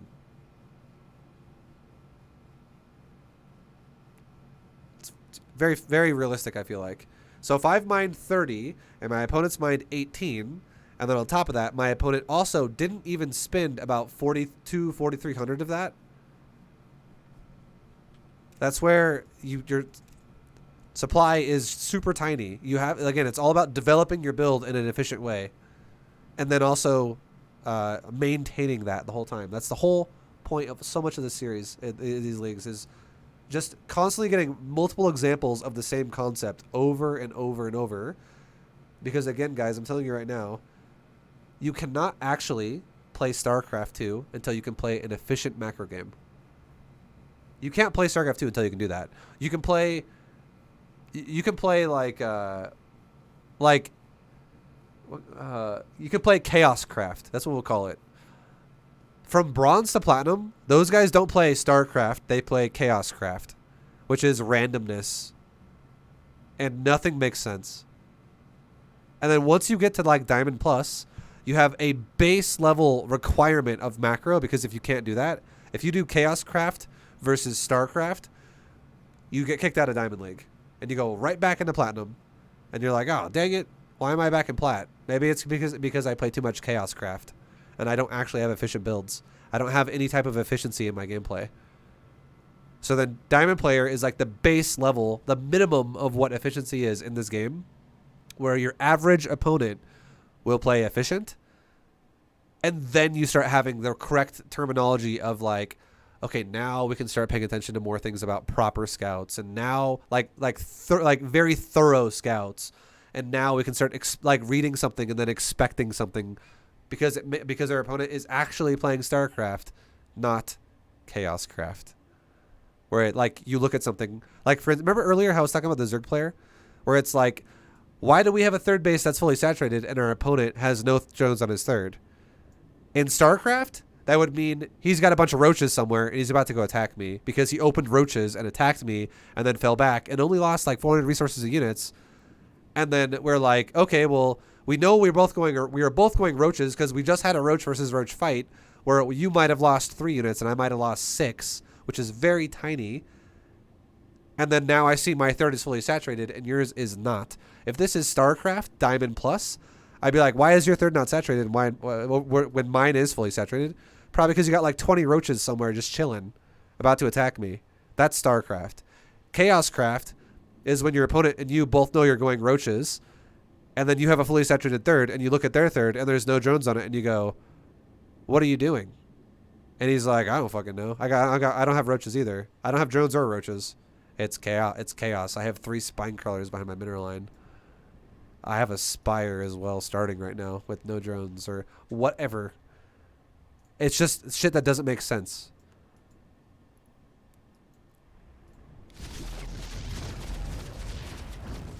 I just have larva that was never utilized. And yeah, that's really all it is. It's Chaoscraft. It's fucking Chaoscraft. So you can't read games properly anyways. Just beat them with efficiency.